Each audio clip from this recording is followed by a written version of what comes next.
Puppy. Oh no. Seems my Reddit stream never actually started. Well, good morning to you, brother Dan. Just me and you right now. It's so humid, dude. Like I'm happy that you can see it through the camera. Like I don't know if you can notice this. I mean, well, I can show you this. Let me just start the Reddit one up. Man, like Reddit has been so weird as of late, dude. Easy on the language. Oh, the word die is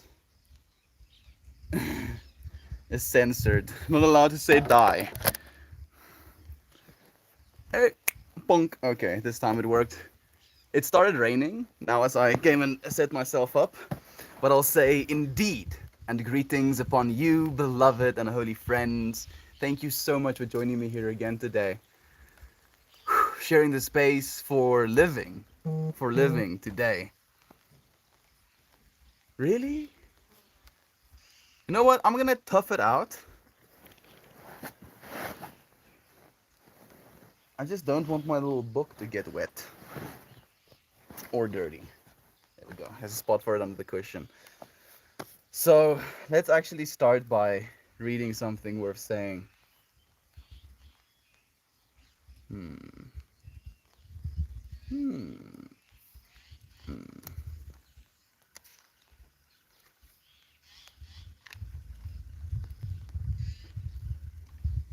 Okay. I feel this one resonates. Aiden, I'm here so early. I think the earliest I've had you here, by the way. It's so nice to have you, man. Thank you for joining us. So, this thing worth saying goes like this: how can you experience transformation if you don't use time to do, if you don't use time to think and be differently? And today's topic,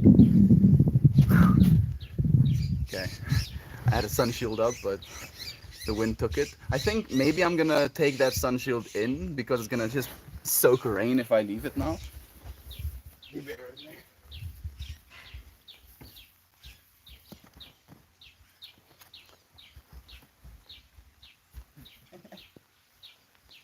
You can also see my wet scarf is transferring to my pants. It is so hot. I literally soaked the entire thing today. And now we're getting soaked from above as well. But it's literally so hot that I'm 100% keen for it. Much, much, much, much, much to you. Thank you, Jem, for joining us, sharing the space. So much love for you, my friend. So freaking much love for you. Like, it boggles my mind, Jem. Just the amount of consistency and intention you put into the work you're doing. You're genuinely an inspiration. Like, just I wish I could draw with such commitment. I will. Huh? Jem, you'll see. At some point, I'm going to be drawing, 5 hours a day as well. Maybe not 5 hours, but I want to. I genuinely want to. I want to be making art. Know that you're an inspiration, my friend. Know that you inspire me to live. Especially when it comes to living into our creative sides. You scared of the light rings? Huh? You hear the right ring? But belongs to kings. Reddit has been extra laggy today. Yeah, Reddit seems to be ebbing in and out of spicy states. Hey dude, whereabouts in SA are you? Bend breaks. It's nice to have you here for the first time. I'm in Mpumalanga area, technically Limpopo, like kind of on the line where Mpumalanga and Limpopo kind of touch with one another, in a town called Groblersdal. It's nice to have you here, friend. Yes, let's die one day. Explode all rays and shades of colors. You misspelled die. I didn't, Melita. Reddit didn't want me to use the word die because it's profanity. So I had to spell it die. Maybe some people will comment on it. You spelled die wrong. No, in fact, I wish it was warm here, lol. It's like 40 degrees Fahrenheit in Virginia. 40 next to a unit of temperature to me, to my mind, is like 40 degrees centigrade or Celsius, and that's ridiculously hot. So I don't know how cold that is. I do know that 100 and something Fahrenheit is usually what the temperature here in South Africa is. So if it's 60 units colder than that, it must be super cold. Aiden. Sending you love, dude. Sending you so much love. If you're going to die today, better prepare to meet your maker. Self-reflect on your life.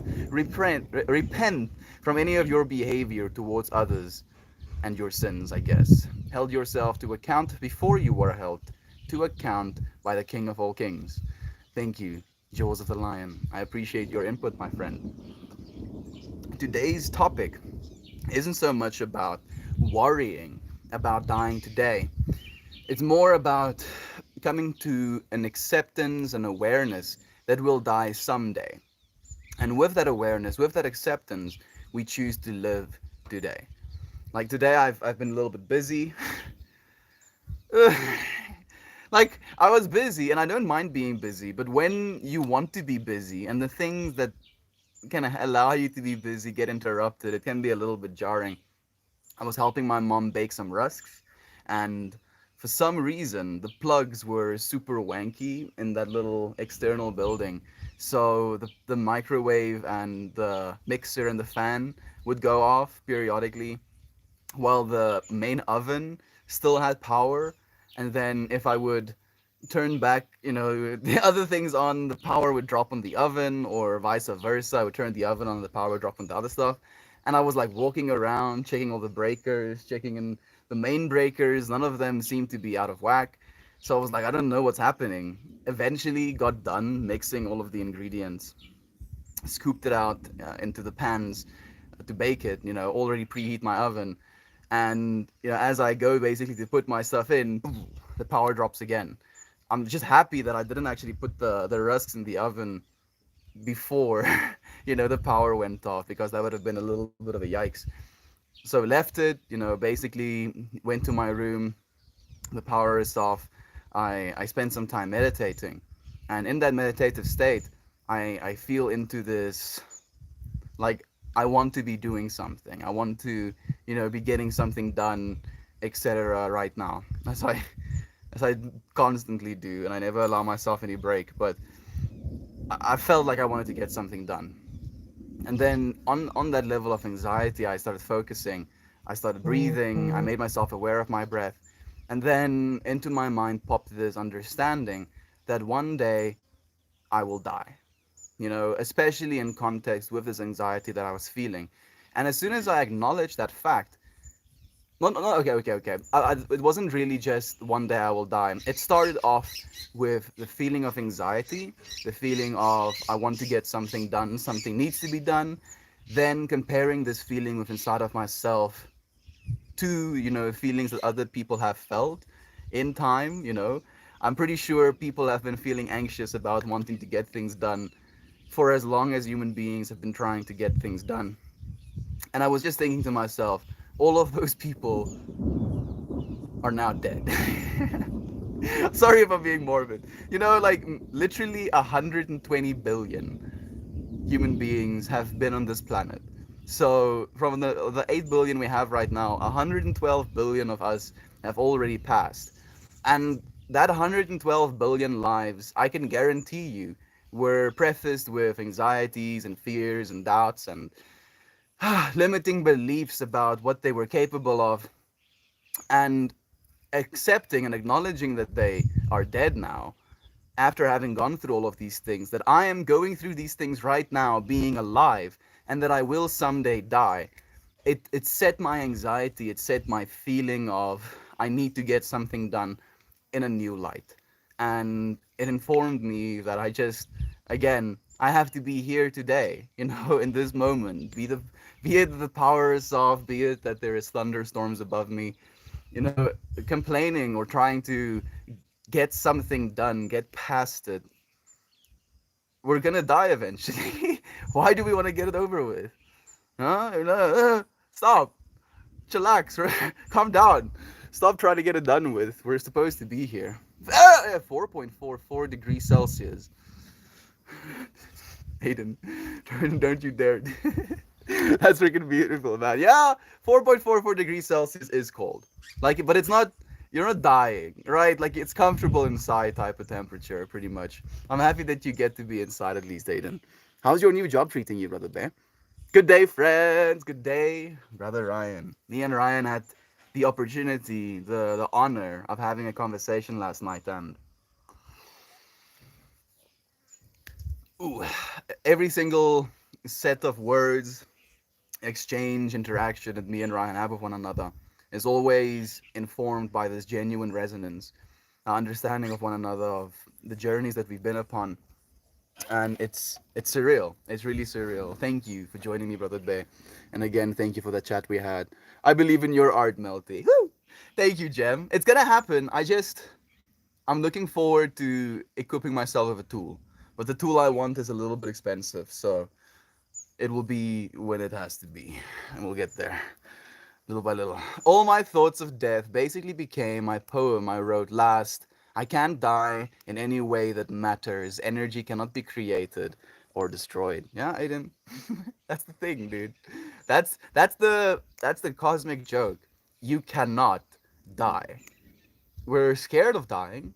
We have these anxieties, these, oh, I need to get things done before I die. And then these forms die, and then we come back as you, as me. And then we do the same shit over again, and we trip out about the same, impermanence. We trip out about the separation. We trip out about, our inability to always do the things that we want to do, not realizing that we've always done everything. So we get to choose, in which quantum state we want to live in. Like if you want to imagine multiverse theory, right? You can even imagine like every single time you make a decision instead of like a yes no decision. Oh, I want to drink some water. Actually, no. So just there, I created two different realities where one I did say yes and took the sip of water, and another one where right now where I didn't take that sip of water. And that's just a theory for us to imagine in the next context. If that's the case, you can see your life as this ever fractaling branch, and you, as you are right now, have an infinite amount of potential right in front of you. And depending on how you live your life, depending on how you play your role, coming back to yesterday's lesson, you're going to experience that fractal in a certain way. And if you don't live into that fractal, instead of contracting away from, then you're still making a decision. You're still influencing that fractal, whether you say yes or no. So just do things. Do whatever. Do what you need to do to make yourself happy. Do what you need to do to make the ones around you happy. Do what you need to do to make this life for us collectively a little bit better. And I know you are. I know you are. I'm just encouraging you to do it even more. Do you want to study art or what? Or what? I mean, I wouldn't be opposed to studying art. I've done a decent amount of training or exercise when it comes to the fundamentals of drawing. And I wouldn't say I'm good at the fundamentals, but I can draw faces. Not very well, but I understand how to. For me, the art I want to make is going to be a little bit more visionary than it's going to be of this realm of existence, if you will. But I look forward to being able to create more. Some epic thunder. It empowers me. It actually empowers me. And it empowers me in a reverse way, like I kind of get, and this is making me think of Aiden as well. Like the thunder is so visceral, so powerful that it can make me feel so small. But then realizing that that visceral power is what we are, just it's still a small expression of the power that is possible. It creates this infinite loop cycle of interpretation. Hey, Melt Mod. Thank you for joining me, Mammy. It's nice to have you here. Those sky noises. I like sky noises. Just imagine what the first person, who experienced lightning must have thought. Just like sees this fractal coming down from the freaking sky, hitting the ground. It's like, shit, that was so bright. And then, seconds later, just getting slapped by extreme sound. And especially, like if this happened, 10,000 years ago, where we didn't have an understanding of friction, And the fact, ooh, that's a big one coming. And the fact that water molecules can produce friction in clouds.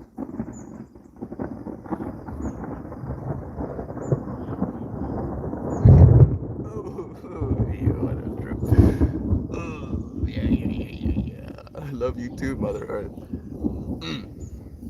You know, like just without any understanding, seeing a lightning strike. What a surreal experience that must be. I think I learned how lightning strikes worked when I was like 4 years old, asking my dad, how? How does that happen? And he was like, yeah, so technically, these little molecules of water, they have magnetic fields. I'm like, okay, yeah, magnetic fields. And then they swish around each other. And then those magnetic fields produce something that's called static electricity. I'm like, what's that? He takes a pair of, like a blanket, and he rubs it together, pulls it apart, and like, you see that little sparks? I'm like, yeah. He's like, yup, that's what's happening up there. And it just clicked. I was like, yeah, okay, sick. Makes perfect sense, of course. Yeah, water droplets rubbing up against each other.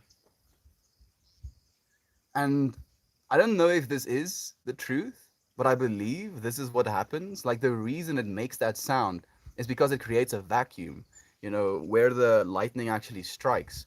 It's like it creates or it evaporates, the air in that column, and then it collapses onto itself, and then that makes the thunderous sounds. Jam, can you see me? I can see you, Mogo John, Mammy, Jovan, so much loving friends. You are Meld. Meld reads every comment. I do exist, of course, Mogo reacts to it, so there might be a delay in him getting to you, but he will. You're right. Thank you for letting our friend know. I will have to take. Oh. I tried to take that stick away from her and was just like soaked in saliva.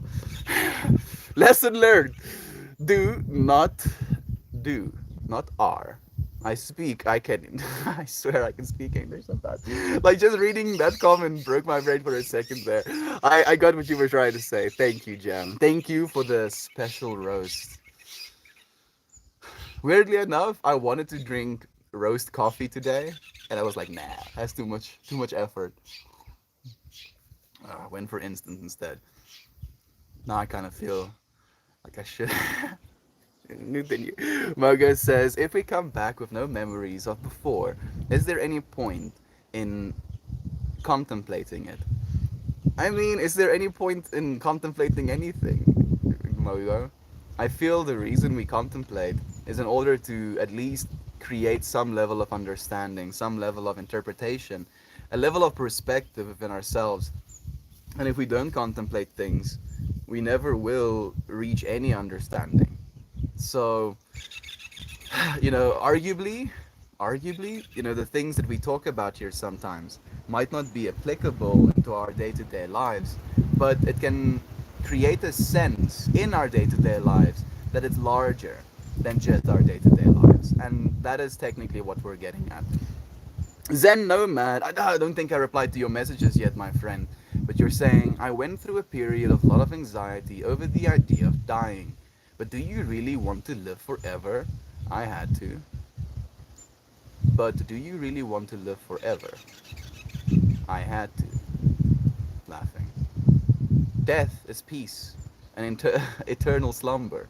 It doesn't help worrying about dying because you can't stop it. Rather enjoy what you can. Zen Nomad, I don't believe that death is an eternal slumber. I don't believe it at all because your slumber isn't even eternal slumber. Like when you sleep, your brain does not have the ability to experience non-experience. You literally start generating entire universes inside of your brain. So your brain can be like, sick. Now I do these things. Now my consciousness is here. While your body is in this plane of existence, your chemical machinery basically repairing your body, taking care of you, clearing out toxins that normally run your day-to-day operations. I don't believe non-experience exists, and I believe death is just going to be a transition of experience, not so much an ending of it. I still agree with what you're saying on the enjoy what you have while you can, because I believe it's an amazing honor to be a human being. You know, maybe next round I come back as a sun, and then I have to spend 15 billion years. And that's gonna be a vibe. It's gonna be a vibe, but it's pretty cool being a human. Not experience I don't believe exists. Zen, thank you for joining me, my friend. Same, but I haven't gotten over it. Even though fearing death goes against everything I believe about the universe. Ninja Peach, but like the experiences I had with death are very personal, and I know that I can't exactly translate that experience directly. The message, if you will, I've gotten from that side is that death is not dangerous. Like just think about that combination of words. Death is not dangerous. It's not something to be feared. It might end this form, and alongside this form, the ego attached to it. But you, the awareness that is you, has been here since before you can remember who you are. And you're like, what do you mean, Melt? You were a baby at once, right? You can't remember what you were doing as a baby, like how you were crawling around on the ground. Like, I can imagine it right now. How you put things in your mouth, seeing your parents go about their business. Like, you were aware of all of those things in that moment. This same level of awareness you have right now about this universe you're in. But because of your current makeup as your brain was developing, you weren't able to store that information. And as a result of that, that information isn't a part of your ego right now. In the same way, death is feared by our ego, because if we die, it's the ego that dies. This makeup, all of these memory attachments, all of these experiences, all of these interpretations of self disappears and melts into the whole again. But awareness, that fundamental force of this universe, does not go away. And that awareness continues to be aware. And as long as there is awareness, there is experience. Non-experience does not exist. Because and this is the thing that I've had personal experience with in stuff like float tanks, for example. The whole point of a float tank is sensory deprivation, to take as many experiences away as possible. So you have plugs in your ears, you're submerged, like down to this level in like salt water. That salt water kind of lets you float. It is around 35.5 degrees Celsius, so it's almost the same temperature as your body temperature. And then they create, basically, there forms this layer of water that gets trapped in your hair and just close to your skin, that gets equalized. So it turns into the same temperature as your skin does. And then you cannot differentiate where you start and the water ends, or vice versa. Like, there, you do not have a sense of self in that water. You cannot see anything because it's pitch dark. You cannot hear anything. You can smell the saltiness, and I would not recommend drinking the water, but you could taste it as well, I guess. And if you meditate in that space, at least if you can meditate into that space and reach a point where you find just awareness, smack dab in the middle of non-experience. Like, there is nothing. No sounds, no sights, no smells, no oxygen. There's just nothing. And yet you are aware of the sheer beauty, still the awe of nothing. And it's crazy to me that those type of experiences exist. That we have, I want to say, access to them naturally. We have to do certain things, but we can still access them naturally. Same, but I haven't gotten over it. Good morning, Isak. It's nice to have you here, friend. Good. Looking good, Melt. Thank you, friend. I'm feeling good. I'm feeling good. How are you feeling, friend? SMDAZ says, I want to study art and come back as Jack and get to draw Rose, except I know I could fit on the door this time. SMDAZ, like, even if you could fit on the door, finding yourself in Arctic water, it's very much not a vibe. I mean, we got to do it, as the members of the Titanic, and from what I've heard, it wasn't a vibe, dude. It was very much not a vibe. Apparently, there's, I think, a Titanic 2 coming out now, or like, was it a meme? It might not have been. It might have been. I'm not sure actually. Death is our only guarantee in life, so enjoy the ride before it's too late.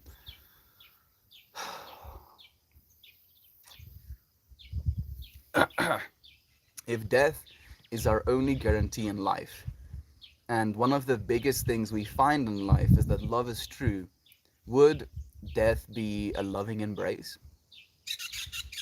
Returning to source? I honestly believe that death is not something that we've earned yet. And I say it in that way because I'm quoting Christian. He likes to say, either earn or deserve. Like, death isn't something we've earned or deserve yet. And death is going to be, I believe, one of the most beautiful experiences that we can experience. And oddly enough, the only way to know, the only way to experience death is to die. So why would we not want to have that experience? I'm very fascinated and curious by it. I'm not actively pursuing it though. Quite the contrary these days. Like, I genuinely, and I feel this might be a good place to segue into this side of the topic. What do you friends think about extending our lifetimes? In the next 30 years, there are going to be extreme advancements in stem cell research, extreme advancements in AI, extreme advancements, and AI helps a lot with, protein folding, understanding DNA and its implications. And then lastly, CRISPR. Yeah. So stem cells, AI, and CRISPR. If those things really work together, we're not going to die as we used to. Let me just say that. Because now suddenly we have the ability to reverse damage in cells. We have the ability to, like, reverse the age of the stem cells in our bodies. We have the ability to give instruction sets to certain cells and they could reverse damage or, repair some damage. Maybe not reverse it, but repair some damage. We can edit into our genes, out of our genes, certain expressions that can make us live longer as well. There is so many things that's going to be happening in our. Hey! Thank you. There's going to be so many things that happen in our lifetimes that's going to increase the possibility of life. So, in this question, in this topic of dying, what do you think about extending life beyond what normal humans used to live? What do you think about living 200, 300 years? Do you think there is an upper limit of how long you would like to live? And do you believe that if you lived a certain amount of time, you would want to die? So, answering this question for myself, it is I want to live at least 150 years. At least. Like 150 years, I feel is really good. At most, 1,000, I think. Like, I think 1,000 years is probably going to be. I'm gonna be tired, you know. And I've thought about that that interpretation, that context, living 1,000 years longer. The reason I want to live at least 1,000 years is because I want to see the the initial state of humanity becoming a star, thriving civilization, basically going out to different planets, figuring out how to fold space time, and being able to actually communicate with different alien species. Like, I would love to see that part of humanity. And even though I will, as other beings, if you will, I would really like to see it from this perspective as well. What do you think about that? What do you think about extending the life of human beings? I feel it's going to be something that we'll see in our lifetimes, and I hope the biggest thing I hope for is that it won't be some sort of ultra elite, ultra wealthy type of bullshit. If it's accessible to all of us, let's say, what would you do? If they told you your death would be painless, would you still have anxiety over it? Um, Like pain isn't really something I'm concerned by, Mogo. Like in dying, I feel the biggest thing to be scared of is just the ultimate letting go of, but not so much, the pain of it. Man, I think I missed some. The job wasn't working out. It was overloading me and stressing me out, so I had to leave. I'm finding other work though. I'm happy to hear that, Aiden. Take care of yourself, brother Bear, and I'm happy that you are. Yes, thunder makes me feel alive. I can feel it in my bones. It shakes the earth. So much power and grace that Mother Nature has. It's real, brother Bear. Thank you for sharing that insight as well. I believe as long as I have mobility and some small grasp of sanity, advanced age won't be that bad. I think so as well. I think so as well, Dan. And taking into consideration the technological advancements we're making right now, I don't even believe it's going to be uncomfortable. I believe we'll be able to experience even more at those ages than we are capable of experiencing now. Like, just take that into consideration as well. The amount, like, think about how much access to information and experience we've had as a technological society up to this point. And then imagine 100, well, for me, 130 years into the future, it's gonna be bonkers, like absolutely crazy. And I hope that I never lose my love for life. Maybe that would be the joke. I live for 1,000 years, and then I gain some sort of disdain for life, and then I want to die. Oh, that would be a hilarious turn of events. Lives 1,000 years. I love life. Dies. I'll see you again, life. Next round. A couple of weeks ago, we had thunder snow. Okay, huge snowstorm with thunder and lightning at the same time. What a trip! Yo, I can't even imagine Ninja Peach. That sounds amazing. Thank you for sharing that with me. I used to feel this way.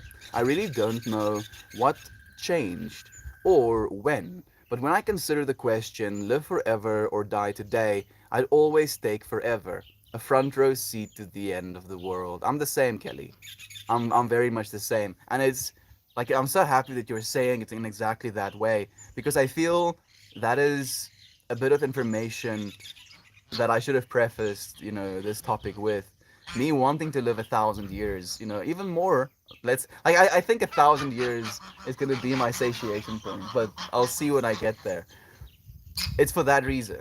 It's like either live forever or die today. And I really want to see as much life. I want to see humanity thrive. And I feel sometimes looking at history isn't really indicative, especially of the technological advancements we're making so rapidly in so many fields. That's the thing that I think people don't realize is we're not only making technological advancement, we're doing it with everything. With biology, with artificial intelligence, with our technological, prowess and being able to manufacture things, with our space. Hey, don't you chase my puppy? With our space technology, anti-aging is going to be a big part of our future. I'm sure of it. It's going to be a massive industry as well. Freaking knew they were going to do some shenanigans. I think most people get anxiety over the unknown aspects of death, not the actual dying part. Yeah, the what's going to happen part, Ninja. You're right. But to me, that's the part that fascinates me, is because I love finding things out. So, and that's the joke. Even if I live 1,000 years, I'm still going to be excited to learn something new. Like, even if I live 1,000 years, I would not have learned everything. Yossi, you, are you having the zoomies? Zoomy, zoomy. Zoomy, zoom, zoom. Ah, some popsies. Some mice. It's hard, and I'm getting older, and I'm struggling with the concept of aging. I'm only 25, and I feel like I'm having a quarter life crisis, and I don't know what to fix. Zen nomad, there's nothing to fix, my friend. And it's naive for us to believe that we can fix this entire world sometimes as well. And I feel a lot of the aging anxiety we have could be around that as well, where people feel like a human life can be so insignificant in the grand scheme of things that they live as if it is so. They live as if their life is insignificant. And if you live your life as if it's insignificant, it's not going to be any less valuable. But whatever, significance could be to you, it won't be because you chose otherwise. Right? So you're doing fine, Zen Nomad. You're doing what you're trying to do. As long as you keep doing the things that you believe in, you're gonna be fine. Things are gonna, fall into order. It sounds incredible. In 1,000 years, you can officially change your name to Melted Mostly. Like that's the trip as well, Dan. Alongside this 1,000 year, maximum of what I would like to live, I'm also taking into consideration that I'm gonna be doing this every single day for that 1,000 years, and I'm down for that as well, dude. 1,000 years, 365,000 days. Mm-mm. It's gonna be 3.6 million, right? Fuck, that's ridiculous. Okay, I'm not gonna keep thinking about it. That sounds incredible. I'm in Calgary, and we have some weird weather, but nothing that interesting. Yeah, I didn't even know it was possible. Weirdly enough, Kelly. Oh, okay, that I wondered. Melt, you would make the goofiest weatherman. You'd be a great teaching meteorology to kids. Thank you, Galabanza. I mean, I used to be an English teacher. I was a fantastic English teacher. They absolutely adored and loved me as much as I adored and loved them. It was amazing. I love teaching. I genuinely love teaching. But I felt even though I could provide a space of teaching, I could provide a loving space for these kids, I was still, if you will, empowering their parents to rob them of their childhood. And that's just me trying to be over analytical, so probably mostly my fault. Meteorology. Metro metrolo metrology. I'm butchering it to kids. Maybe one day, Gala. Where are you in South Africa, Taj? When I lost my dad, I lost all my fear of death. I watched him suffer, and although I was sad, I felt relieved that he wasn't suffering anymore. I think maybe that would be it as well, Jem. And that's what I was trying to get at. Like, if in 1,000 years I don't want to live anymore, it will probably be because of suffering, right? Suffering so much loss throughout life that you feel you want to go to where things are lost to. Mm, maybe in 1,000 years, I will have my hard light body and we can co create as holograms with you. I look forward to it, dude. Imagine how sick that could be. Imagine in every way we move, we can actually visually see how we're influencing the entire universe. And even if it's a rendered universe, that's one side of it. Like man, like my mind is just running into different scenarios of being able to communicate with aliens, being able to communicate with artificial intelligent machines, being able to communicate with artificial intelligent machines from our planet and from other planets, and to see how the biases, the mindsets of those species shape their artificial intelligence and the questions and the interpretations, the perspectives that side of the universe will pose. And I feel 150 years might not be enough to experience all of that sometimes. And thank you again, Jem, for sharing that with me. That suffering to want us to suffer, you know? And I guess,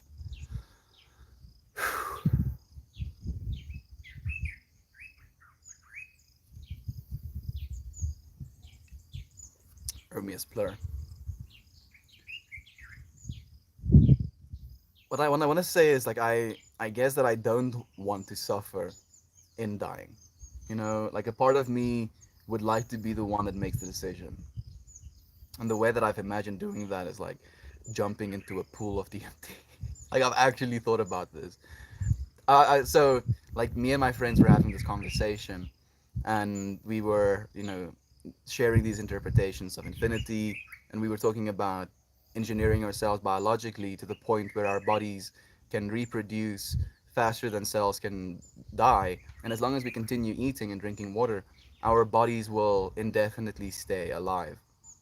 But as a result of our limited neuronal pathways and our ability to comprehend, all of the interpretations and experiences we've had, at 1,000 years, it's gonna be like having lived 10 full individual lives worth of experience.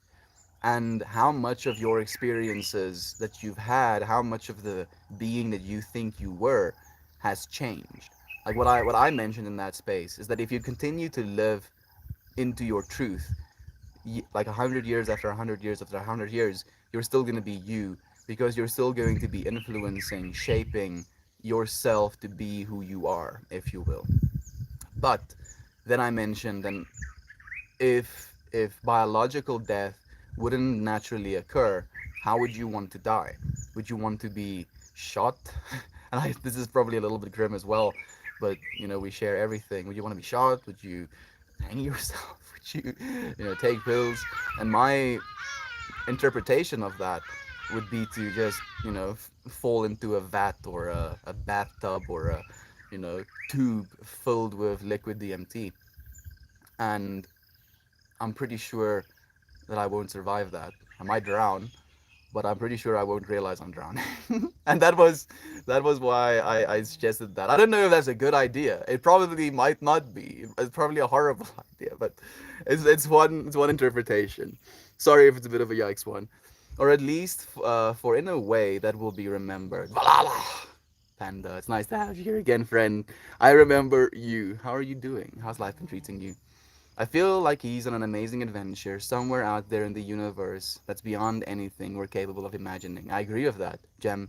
And it's on that note, and I feel I can share this with you because of the experience you've shared with me.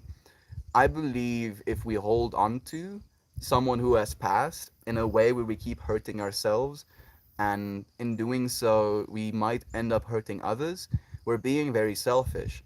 Because for us to want that person to be here with us is a personal want. We want them to be here with us because we love their company. But them dying could be the best thing ever for them. As you said, maybe your dad is on the most amazing, adventure, meeting beings from different universes, having died themselves and come to a collective space, and they get to share the stories that they've lived. They get to tell you about the beings that they have, reared, if you will. Maybe there can be so much beauty in that experience of dying. And for us to want them here with us could in itself be selfish. Same here with me, Ma'am Jam. Hey, Katie is joining us. Good morning to you, my friend. It's nice to have you.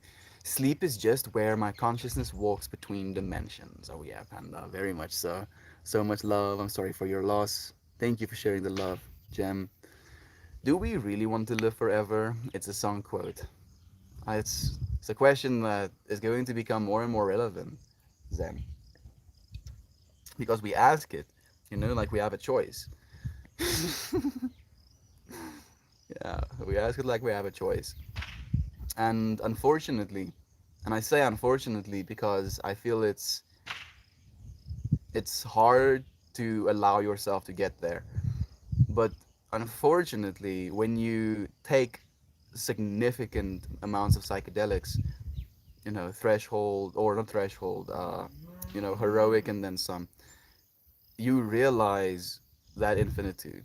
You can see it so clearly, and you are informed by the fact that you cannot die. So like the thing that you are, then the deepest part of you is immortal.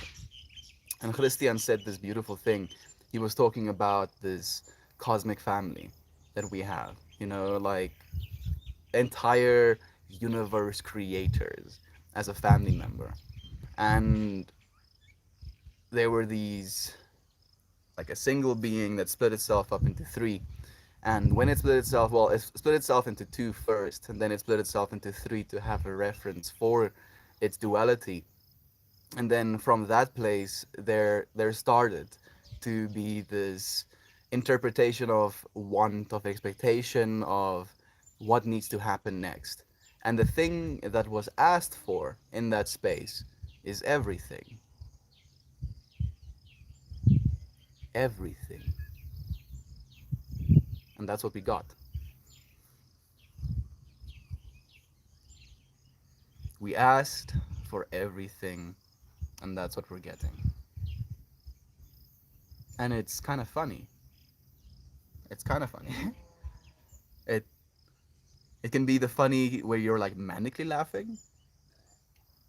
It can be the smirk grin funny. It can be the funny where you're like giggling at the absurdity of it. But that's the cosmic giggle. You cannot die. We're already living forever, Zen. Maybe that's why we're forgetting. Maybe that's why we keep splitting ourselves into little bits so that we don't remember all of it. Do you think one still has some kind of consciousness, awareness of themselves as some kind of self in death? I do believe so, but I cannot say with any certainty, my friend. Death is perfectly safe. It's just like taking off a tight shoe. Yeah, Aiden. And this stream isn't about encouraging you to die. Quite the contrary. It's about encouraging us to live. Because we understand that this inevitable death will come to this body of ours. We get to live with such veracity, such awe, such presence. Impermanence is not supposed to be something that breaks you down and makes you feel dreadful. It's something that's supposed to enlighten you as to just how much beauty there is to be experienced for as long as we can. Hey, Talia is joining us. So nice to have you here, friend. So much love. I think there's no conscious awareness. Then God misses out on the last bit for torture for us. Lol. Mogo. I understand this completely. Having worked in palliative care, I used to believe in nothing after death, but now I like to believe that we go on to live our truths. Whether idea of heaven we have, that's exactly where we are headed. Kelly, oddly enough, I've had the opportunity to see that as well. My very first dimethyltryptamine experience, and technically there are these theories that your brain releases dimethyltryptamine when you die and when you're born. So I had this experience, and in this experience it was initially completely prefaced with beauty, and it was so vast and so indicative of infinity that I was intimidated, and I felt if this is infinity, then there could be, within this infinity a hell as well, a horrible, painful place. And as I was thinking this, imagining this, it started manifesting in front of me. These, like, it's weird to explain this, but imagine a realm where everything is made of the same thing, and things in that same thing basically manifest into little of themselves, but as they manifest little of themselves they can melt back into the rest of it, and technically all of these extreme psychedelic experiences can be kind of indicative of that. But the material that my brain was using suddenly was that of evil, that of hatred, that of monsters with teeth, coming out of this, and flowing into these, and like having tormented faces. And I was like, okay, no more of that. And as soon as I said that, beauty again. And I believe that. I genuinely believe that, Kelly, that we're actively, not only at our dying, but right now, shaping the afterlives that we want to live. Man, imagine the love when we all get to meet each other someday. Toast. I don't know if it's gonna be Meltfest or Haywire Hill. Maybe Meltfest on Haywire Hill, but I look forward to like being able to just go person to person, give people hugs, dude. Be able to smoke joints with people, have cool conversations, see each other's faces. It takes an amazing person to work on a palliative care. You're a wonderful human for giving people a peaceful passage to the next adventure. She is, like Kelly absolutely is, no doubt in my heart. Frankie, it's nice to have you here, friend. Nothing is so beautiful, the land of the unmanifested. It's clear. It really is clear, Aiden. Clear, more clear than anything that you've ever seen. And what's odd is that there's nothing to be seen. That's how clear it is. You can understand why Marx called religion the opium of the people. Oh, absolutely, I can understand why. Say, Jai Shri Ram. Jai Shri Ram. Jai Shri Ram. I don't know if I'm butchering it, friend, but I tried. Hey, Kelly and Jem. I was so nauseous earlier this day, but now I feel great. Made me question how to best handle physical discomfort. What about you, though? Talia, I also had a bout of extreme nausea today, and I actually ended up smoking like a little nip, like about that much of marijuana. And I set my intention as I'm smoking this bit, like literally a little nip of marijuana, in order to not feel nauseous and to be present with. I was baking the rusks at that point, and I get kind of nauseous when I'm working with food sometimes, and yeah, it like literally instantly went away. So it's trippy to me that you also went through a bout of nausea. How did you deal with it, my friend?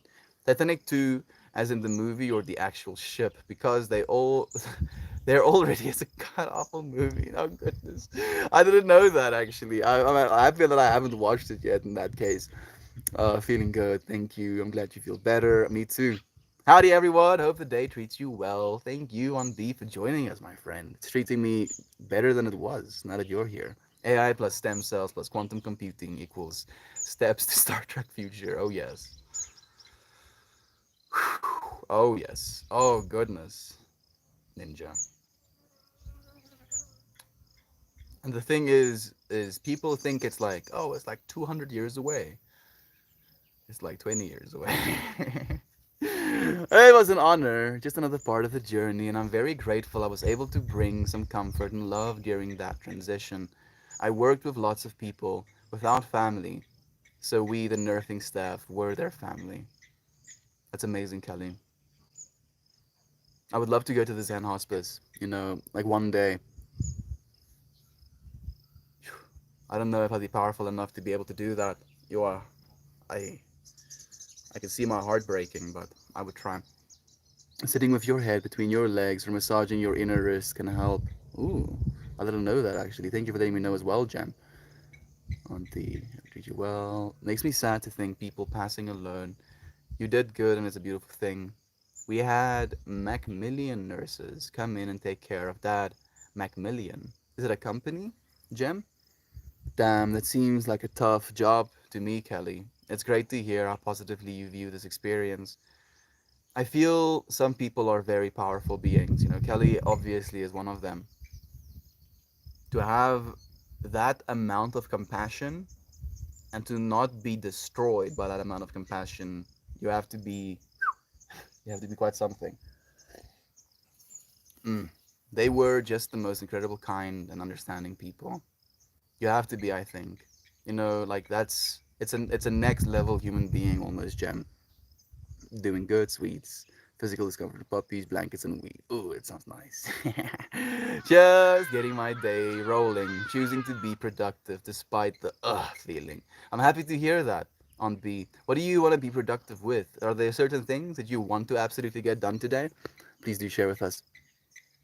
If extending life becomes a choice just for the super rich, they can keep it.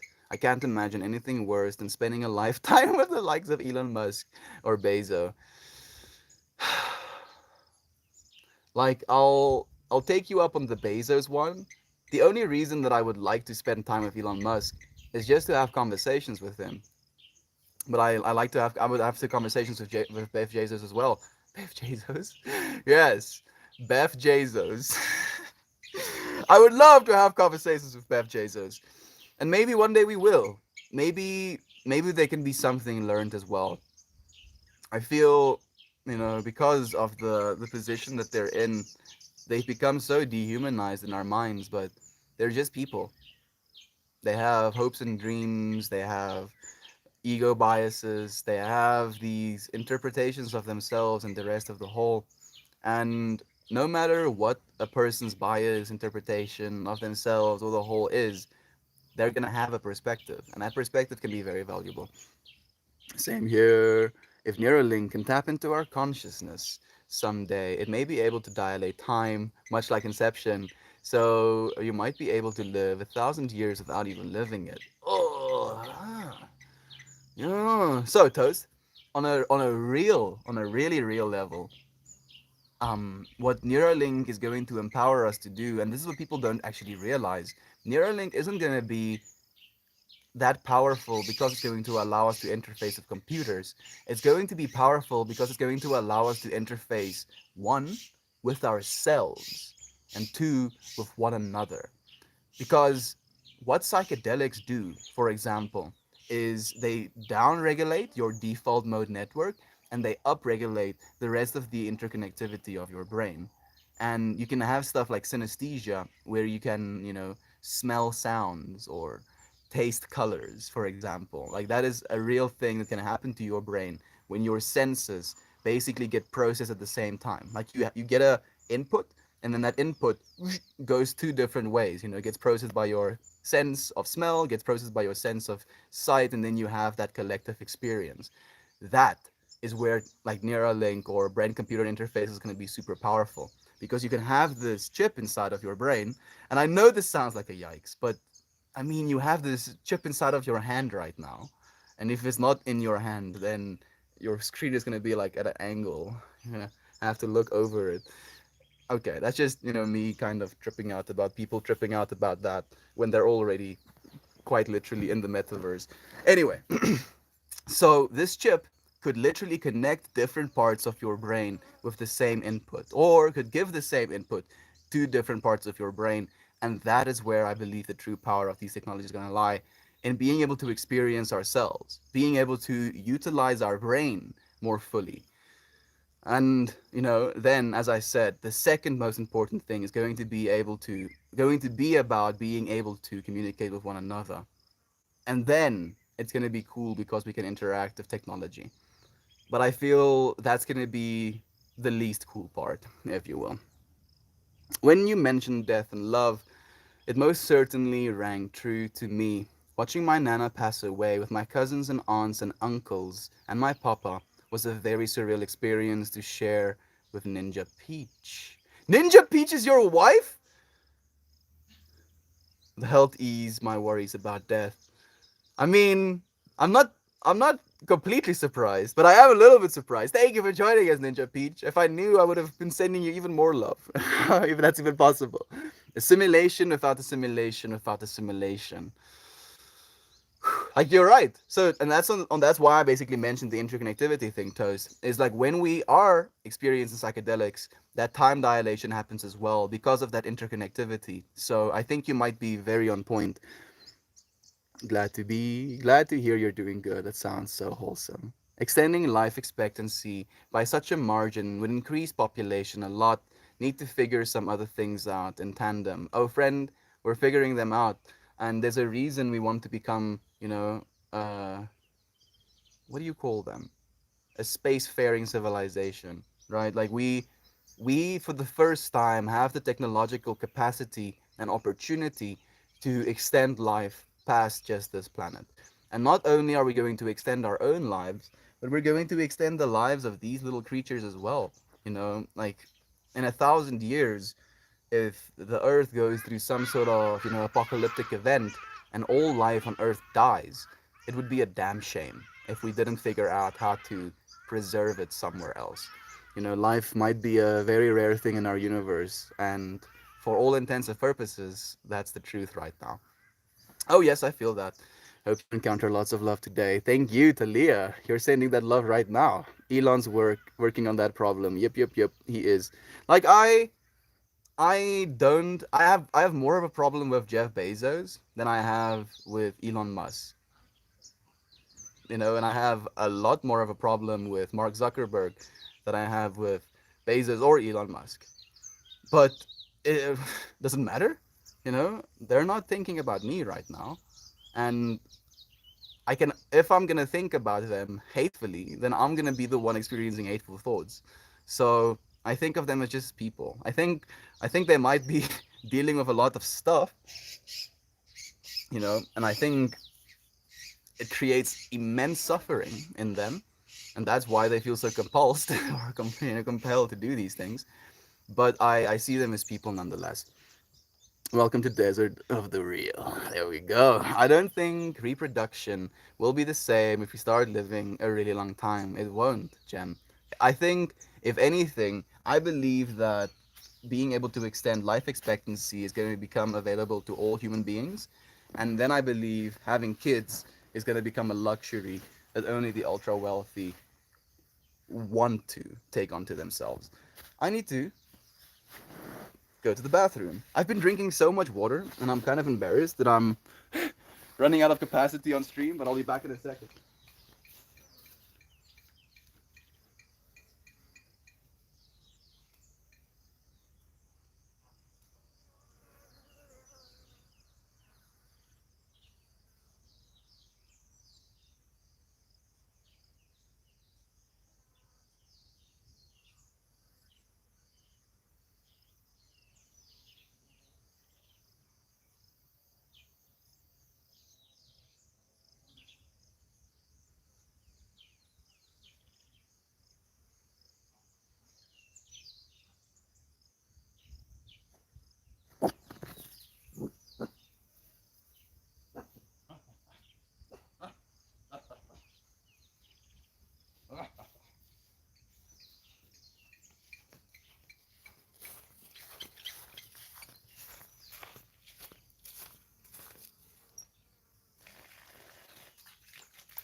Whew. Okay, new life.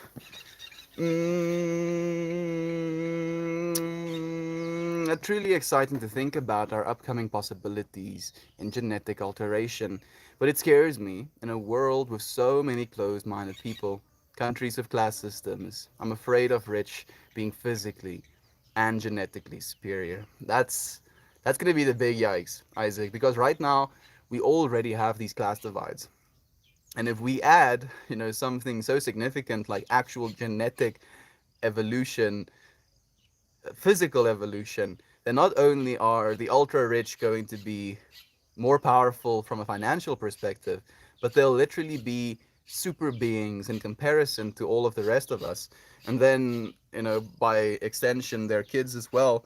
And that generational wealth is going to be both financial and genetic. So, yeah, Isaac, I believe that humanity won't allow that to happen, though.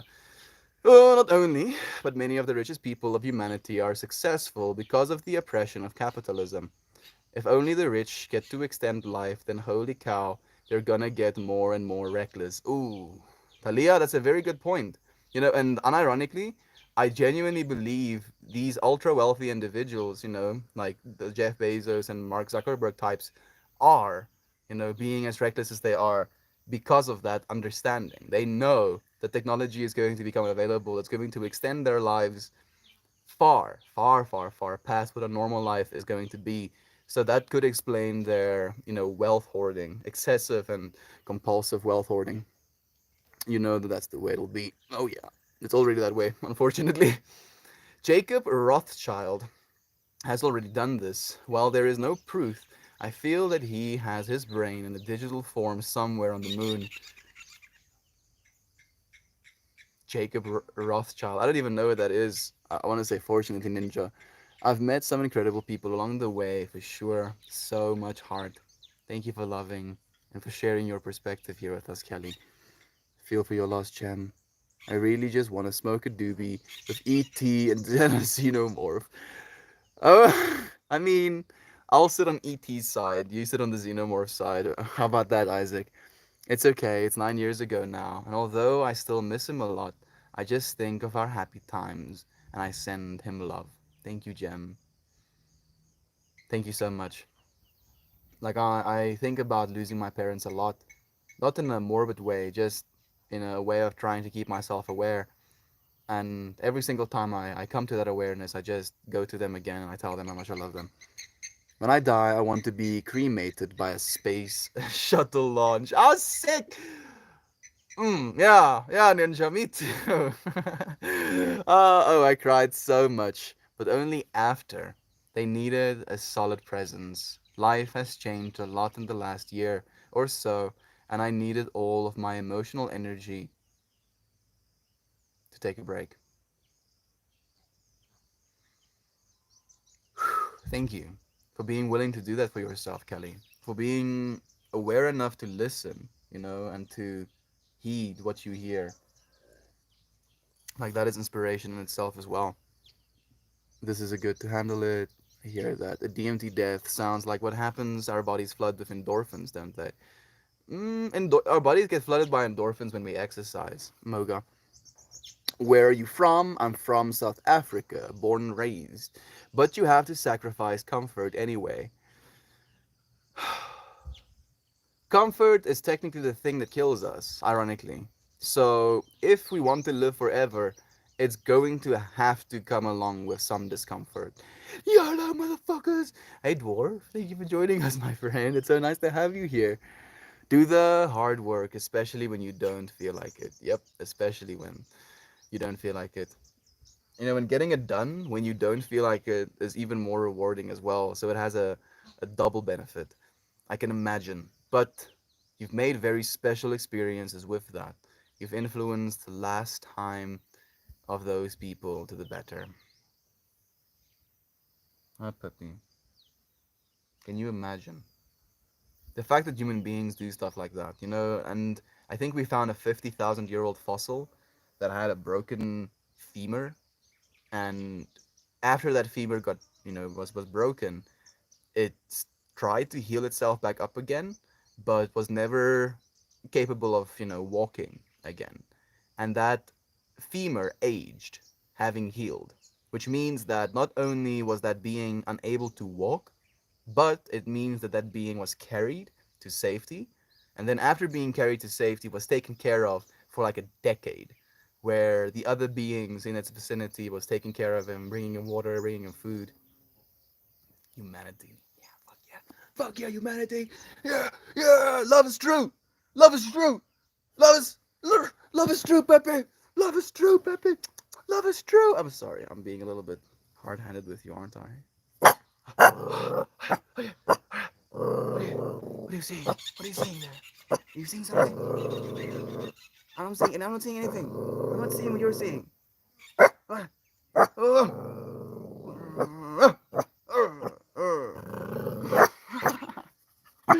Okay, and check. Yeah, go find out if it's safe. Go find out. Make sure. Make sure for me. She's so freaking sweet. No, like she's so scared. She barks at absolutely nothing, but she's adorable. I'm thinking about all of the lives that you've blessed with your presence, and how meaningful of a blessing you are. Thank you for loving the world. Thank you for sharing that love, Jovan. For sharing that recognition.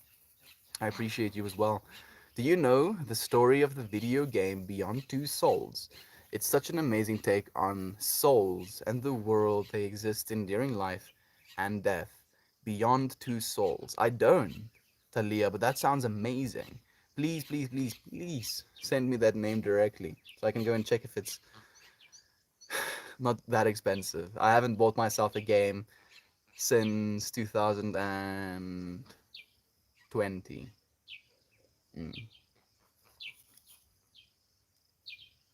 Mm, yeah. I'm grateful. It loves me back most of the time. Wow, that's crazy, Mel. Yeah, I was also thinking about smoking, a bit to ease the discomfort, but I was too afraid that I might make myself overly sensitive. I just laid in bed with a bucket, like an absolute mess. Oh, the arriving, we are like, this fucking sucks. Oh, this fucking sucks. Fuck. Yeah. Like that kills me. It kills me, Talia. There's not a lot of things in life that makes me feel worse than that. Melt, that breakthrough sounds beautiful and terrifying. I've never broken through and sometimes question if I'm even ready at 35 with lots of life behind me to explore the depths of my unconscious mind. It can be real dark in there, lol. It is, Kelly.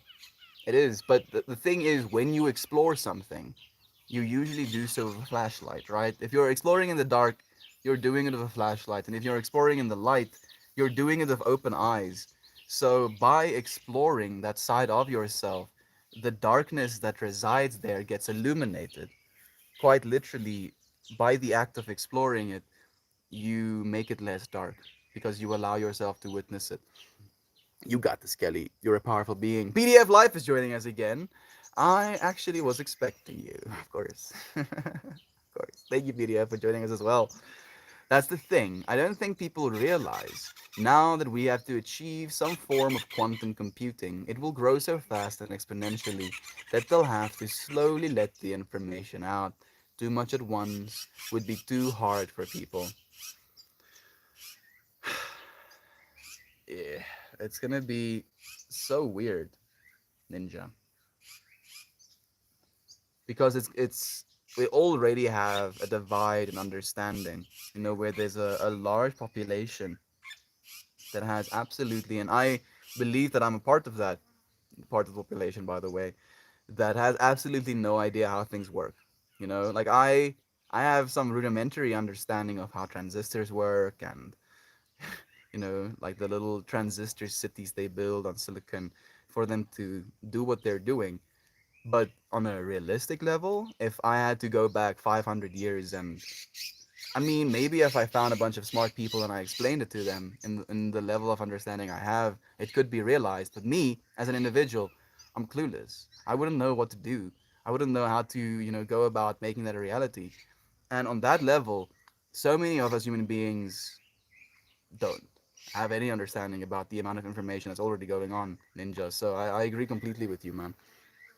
Macmillian is a charity that supports people with cancer. Ooh, that's beautiful, Jem. Thank you for letting me know. I appreciate that. I think it's beautiful once you're feeling good again to look back on the discomfort and truly feel the mind open to the beautiful experience again.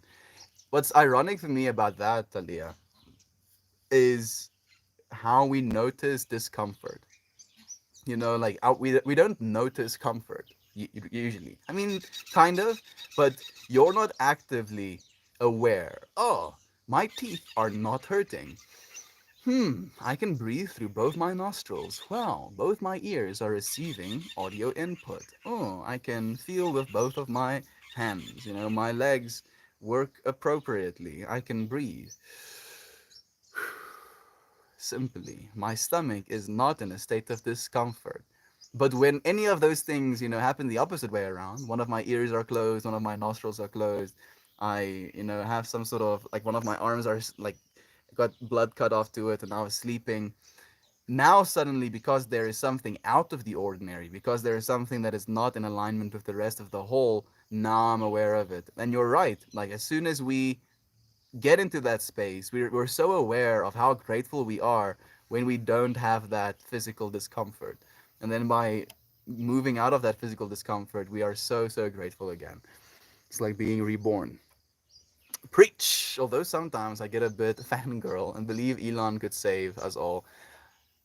On a realistic note, Kelly, in comparison to the other top 10 billionaires, I would rather Elon Musk, be wealthy and have access to, capital.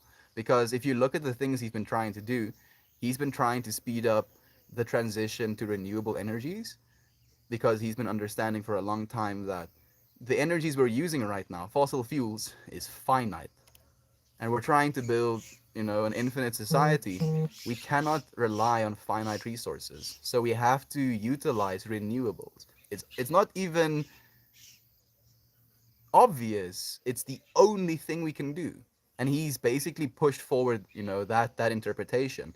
Like when he was launching Tesla, people were laughing at him. We're like, why would people want to buy an electric car, dude? Are you crazy? There's gas cars available. And he just continued with that. SpaceX, literally Tesla and SpaceX almost failed, and he spent all of his capital investing back into those companies, just trying to keep them afloat, and now they're profitable. I mean, Starlink providing internet access to the entire planet by buying, a physical unit, and then you have internet access no matter how rural you are. Solar City, rollout of battery banks on top of people's, well, their roofs basically being solared and them having battery banks next to their houses so they can be disconnected from the grid. And by doing that as a collective, if we, as in a whole neighborhood, have those battery banks, we can basically support one another within that grid. Yes, like the Neuralink, being able to, right now, the initial goal of Neuralink is to help people who are paraplegic or I think tetraplegic, don't have the ability to move their arms from their neck down. You put this chip in their brain and they have the ability to communicate again. They have the ability to move things in their physical environment with robotic arms. That is an absolutely amazing quality of life improvement. And then you think about these other billionaires, and what they've been doing. you know, Mark Zuckerberg has made all of his money by selling our data. Jeff Bezos is making most of his money by selling server space. But because he had a bunch of capital, he had the resources to buy a bunch of servers. And because he had the resources to buy a bunch of servers, he has now the ability to provide servers as a service. And now he's gaining a lot of money from that. In comparison to these other, major billionaires, Elon Musk is at least trying to bring betterment to this planet. And not only that, the amount of wealth he has is a little bit arbitrary as well because people see how much he's worth and then they're like, what can one person do with that much money? And technically it could be the same for Jeff Bezos and Mark Zuckerberg as well. But Elon Musk is as wealthy as he is right now because he owns a 25% stake in Tesla, which is $1 trillion company. $1 trillion company. If you own 25% of a company that you've built and the company gains extreme value, then your value is tied up in that company. If the company fails, so does your entire wealth. And that is why I'm in admiration of this dude. Like he's definitely working hard. And I'm not going to like disregard the fact that he expects his employees to work as hard as he does. And that's absolutely bonkers because the dude works like a machine. He literally sleeps in his factory so that he can get up at 4 a.m. and start working again. I would not be able to live that life. I don't want to live that life, but he's playing his role. He's playing his role, and I just wish people wouldn't hate him for that. Shame. He's really trying. I think he's really trying. And I feel, this hate for people in general is something that's been misguiding us for as long as we've existed. Kira Burp. So nice to have you here, my sis. How's the foot doing? How are the family? How's London? How are you? I would feel ready for DMT if it wasn't for those many, many other trips I've experienced and those lessons that they gave me. I'm looking forward to trying it this summer. You'll be fine. Talia, you're gonna be so, so fine. Genuinely, I feel I am more comfortable after a DMT experience than I am with any other experience I've had with psychedelics. It genuinely creates a sense of calm in you. It re in my mind reshuffles, no, reorientates your priorities, in a way that I believe is beneficial. I hope you have an amazing experience. I like to try to break through. I would love to hear your insight as well, having gone all the way. Burby, how's life? So much love being sent our Burb's way. Ja- Pef, Je- Pef Jezos enjoys making art, donating billions of dollars to solving world hunger and advancing medical science, provides wisdom and influences people with positivity and love. Jeff Bezos buys 800 mil super yachts. You see, and that's the thing with like again, I'm sorry, I feel like I'm fangirling about Elon Musk a little bit, but the dude doesn't need to work at all.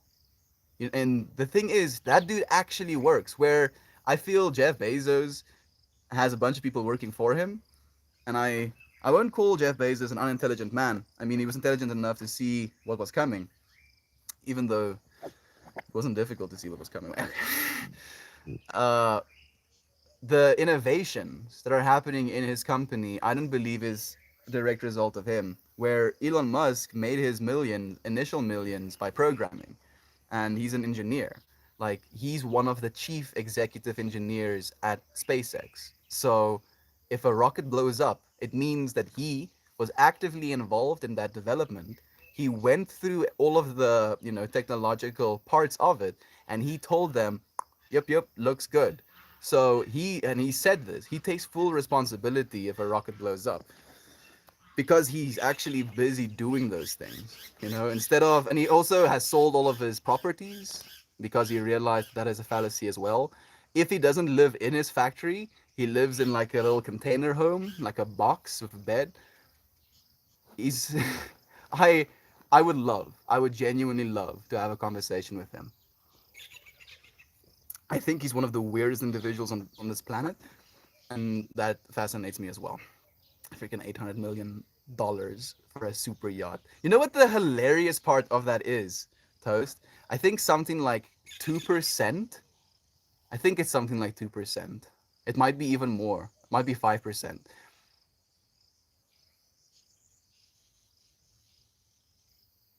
Let's say let's say it's 5%.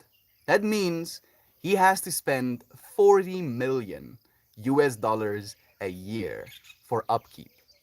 That's what I want to say. Like, I think it's between 2 and 5% of your yacht's price. You spend an upkeep per year. So not only has he purchased this almost $1 billion floating bacteria factory, you could call it technically, he also now has to spend 40 million US dollars a year just for it to stay functional. That is excluding the employees he has to pay, the taxes he has to pay, the insurance he has to pay. It's absurd. It's absolutely absurd.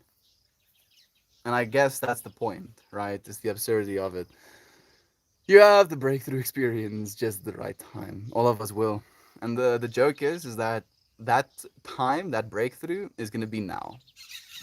It's not going to be now, but it's going to be now then. I was thinking of you last night, how many streams and places over paths cross and how kind you are. I hope you're well.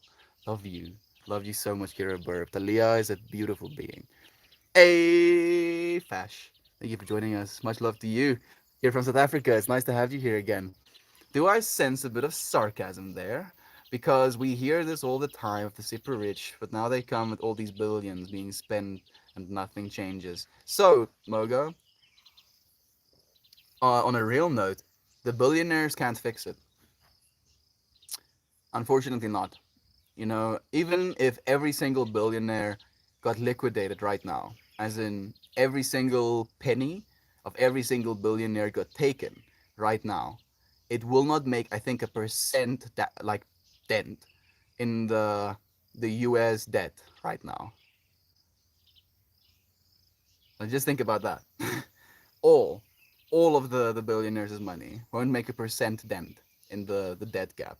So the problem that we're facing right now is that we have these governmental systems that are abusing people and stealing so much money for themselves, spending 800 million US dollars a year on the military budget instead of investing that money back into the people.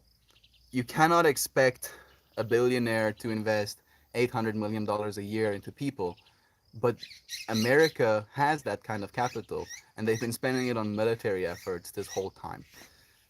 And looking at what's going on in the world right now, it's some bullshit because this arm race is like I just imagine it going into infinity, where we just like mine our entire planet to the core, and then we just like start taking our iron core and just casting weapons. And as we're casting weapons, we're pumping them to the surface of the planet, and eventually there's just like guns everywhere, like in the oceans, over the horizons, kind of like hitting up against mountains, just guns, you know, like that's what's gonna happen if we continue this fucking war effort. So let's just not do that. How about it? How about we don't do that? How about we stop developing new ways, new creative ways to kill one another, and we find new and creative ways to love one another? How about it?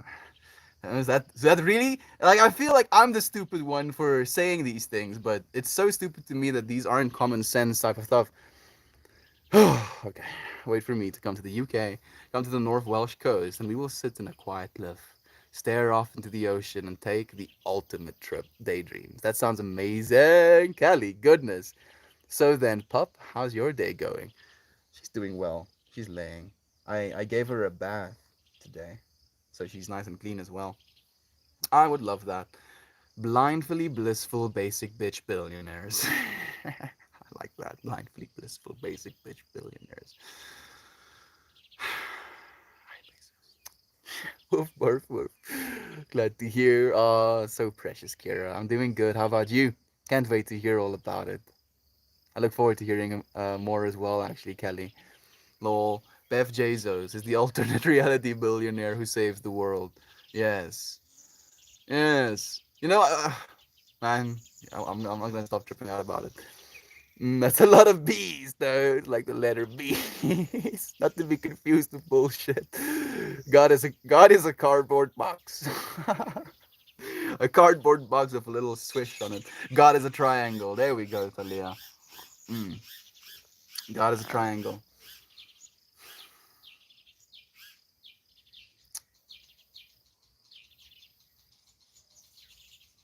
Like I actually unironically believe that. That God is a triangle. But the thing is, you cannot reach the middle of that triangle because as you try to reach it, it's a fractal that continues going into itself. So you go deeper into it, and then there are just a new manifestation of that triangle right in front of you, and you're like, fuck, okay, I'm gonna get even deeper into it. Then it's like, oh, more beautiful things, but still a triangle. That's where the whole Trinity thing comes from. I believe, at least, it's this mental representation in our minds. It's also the original shape of the universe, also the strongest shape in the universe. If you look at the way we're figuring out computer rendering right now with text like nanite, it works with triangles as well. Triangles everywhere. So many triangles. Lol, it sounds funnier in my head. Jacob Rothschild is essentially Mr. Burns IRL, or he was until he died. Mr. Burns. I don't know who Mr. Burns is either. I'm sorry, Ninja. Pentabees. I got bees on my head. I'm neither blue nor red. I'm a member of the Melt Gang that's smashing people's minds of love. Ooh, yeah, ooh, I like that. Melt cult goat fart gang. I like that kind of because it creates like a sense of yikes and a sense of playfulness in the same sentence. It's like, yes, I happen to be a part of the Melt cult goat fart gang. It's like Melt goat fart gang. So much love to you, man. Love is true, puppy. Yes, get the love, get it. Yo, puppy, juice, come here. Let the people see you, huh? You wanna let the people see you? I know it's a little bit hot. I know. Yeah, she's not looking like she was laying here next to me, but it is too hot right now. I don't know why she does this though. Don't drop that nose, hey. Don't drop that nose, hey. Don't drop that nose, hey. Don't drop that nose, hey.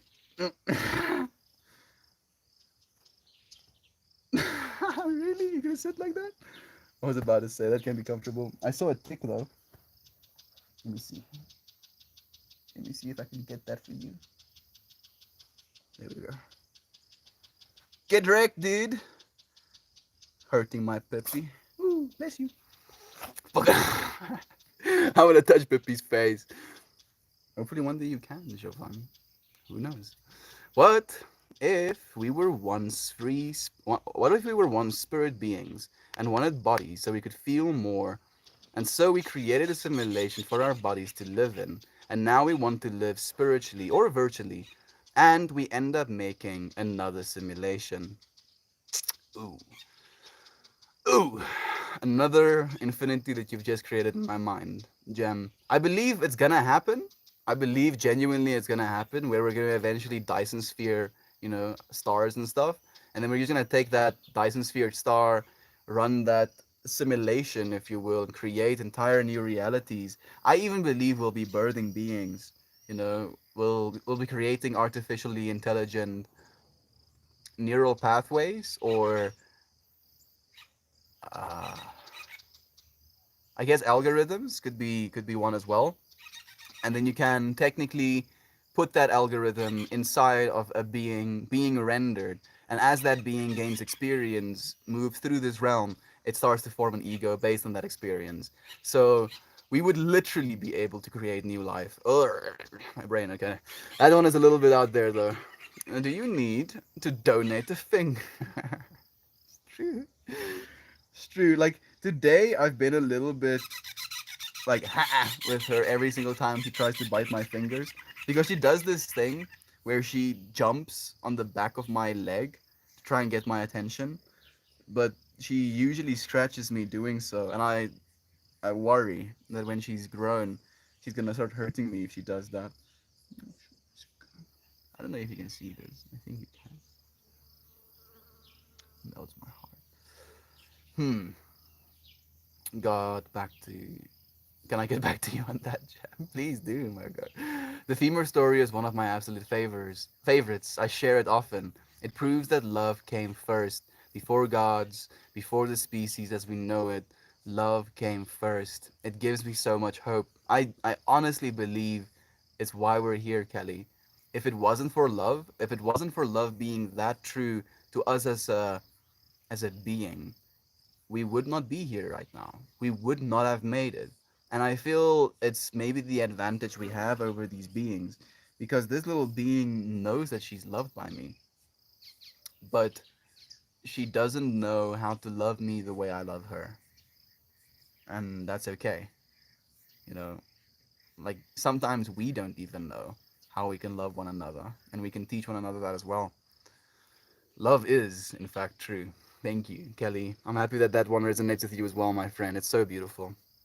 So dope. I can experience being a cyborg in this lifetime. We're going to. You're technically you already are, Jovan, but we absolutely are going to. And I'm looking forward to it. I'd go as far as to say.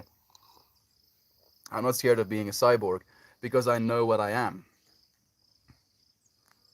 I am. And nothing is ever going to be able to change that.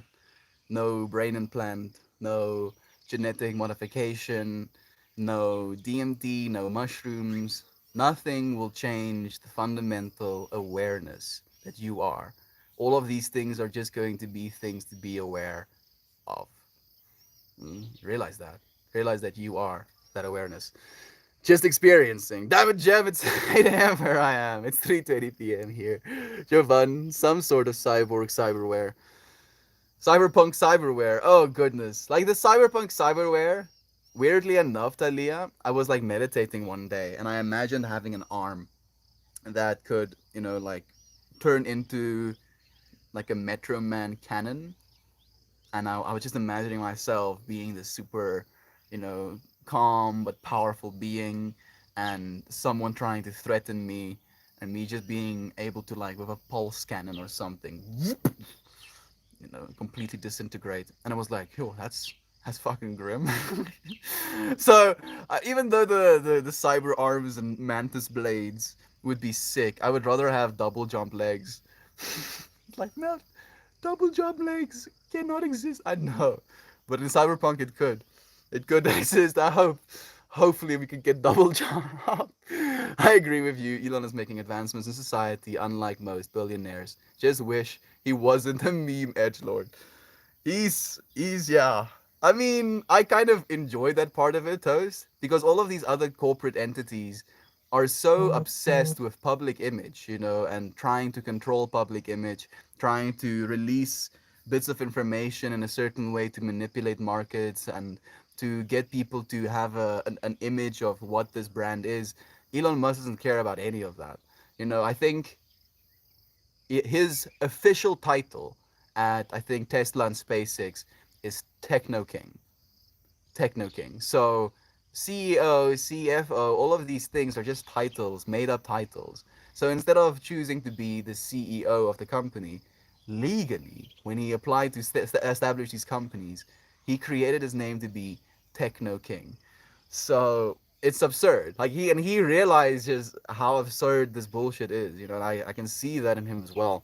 It's cool watching him go. Like on a level of how much he's trying to do for humanity, there's not a lot of humans, and it could be egoic.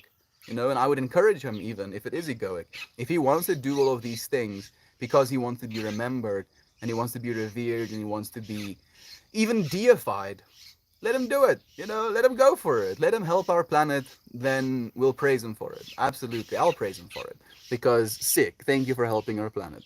He isn't as bad as the other mega rich people, but he still shot a car into space just because he could. I mean, yes, that is true, Jem, but the reason he shot a car into space wasn't just because he could. It was partly because they had to actually have a payload, and you don't really want to load it with a, $2 billion satellite.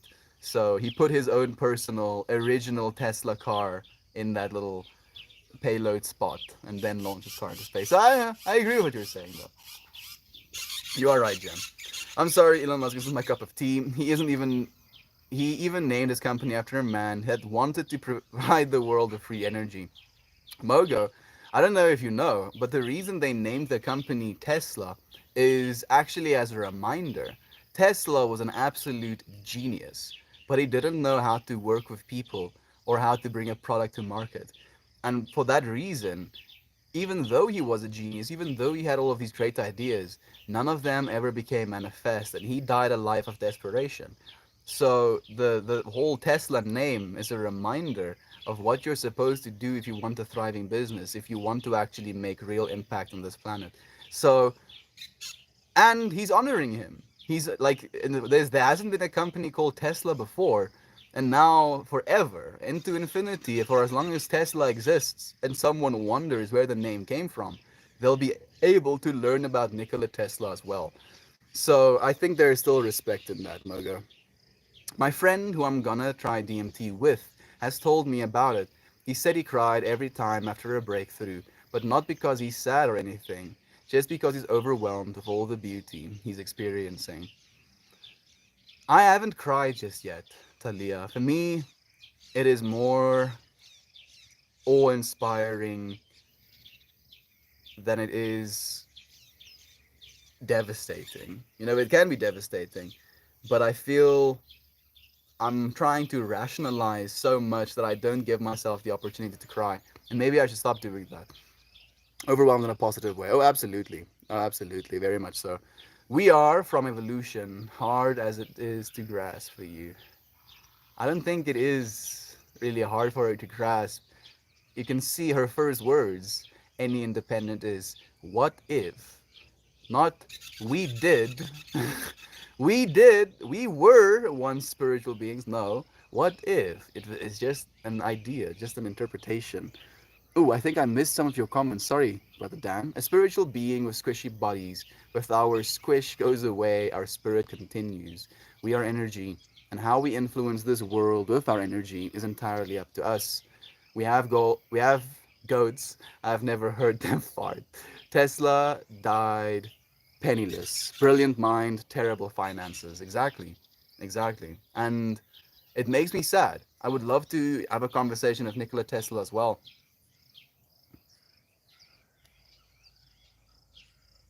Like he didn't even die penniless. Like he straight up died disappointed, defeated by humanity, and that makes me sad. Makes me so sad. Got to go. My mom is here. Love to all. Love to you, Ninja. Have a good one, friend. Good luck with that. Rockets that Musk got a shitload of money from the American military. Yeah, and he's also developing rockets that are landing themselves now, Mogo. Before, SpaceX started, we were just yeeting entire, $200 million rockets into space or letting them burn up in our atmosphere. Now he's landing them. And that those efforts, those investments from the military is what helped that. Is what's going to allow us as a civilization to establish moon bases, establish Mars bases, establish bases on the moons of Jupiter eventually. It's a good thing, Mogo. It's a good thing. I've failed my entire life to understand how anyone with cannot help those without. In this case, billionaires. My dad has always said I have too much of a simplistic view, but I'm not at all okay with the idea of vast wealth not shared. I agree completely with that, Kira. I 100%. And on that note, I do believe that, at least, since we're talking about Tesla and SpaceX, that wealth is being shared. What makes Tesla and SpaceX powerful isn't the amount of capital they have, isn't the, evaluation of those companies. It's the people. The reason those companies are doing as well as they are is because brilliant minds are choosing to invest their time, play their roles in that whole. And I believe that is how, wealth gets spread out by the people that participate in this whole. Have a great day, Ninja, little Ninja. Hope Ma loves the grandbaby kisses. Peace and love to you and the fam. Thank you so much. Thank you so much, Jovan. That's beautiful. We are supposed to live in a trickle down economy, but it doesn't work when the cup at the top just keeps on getting bigger. I've always given whenever and however I could. And I believe we're going to continue doing that as well, Jem. I genuinely believe that we're creating a new interpretation of wealth distribution. It's just a matter of time. Atomic Dart!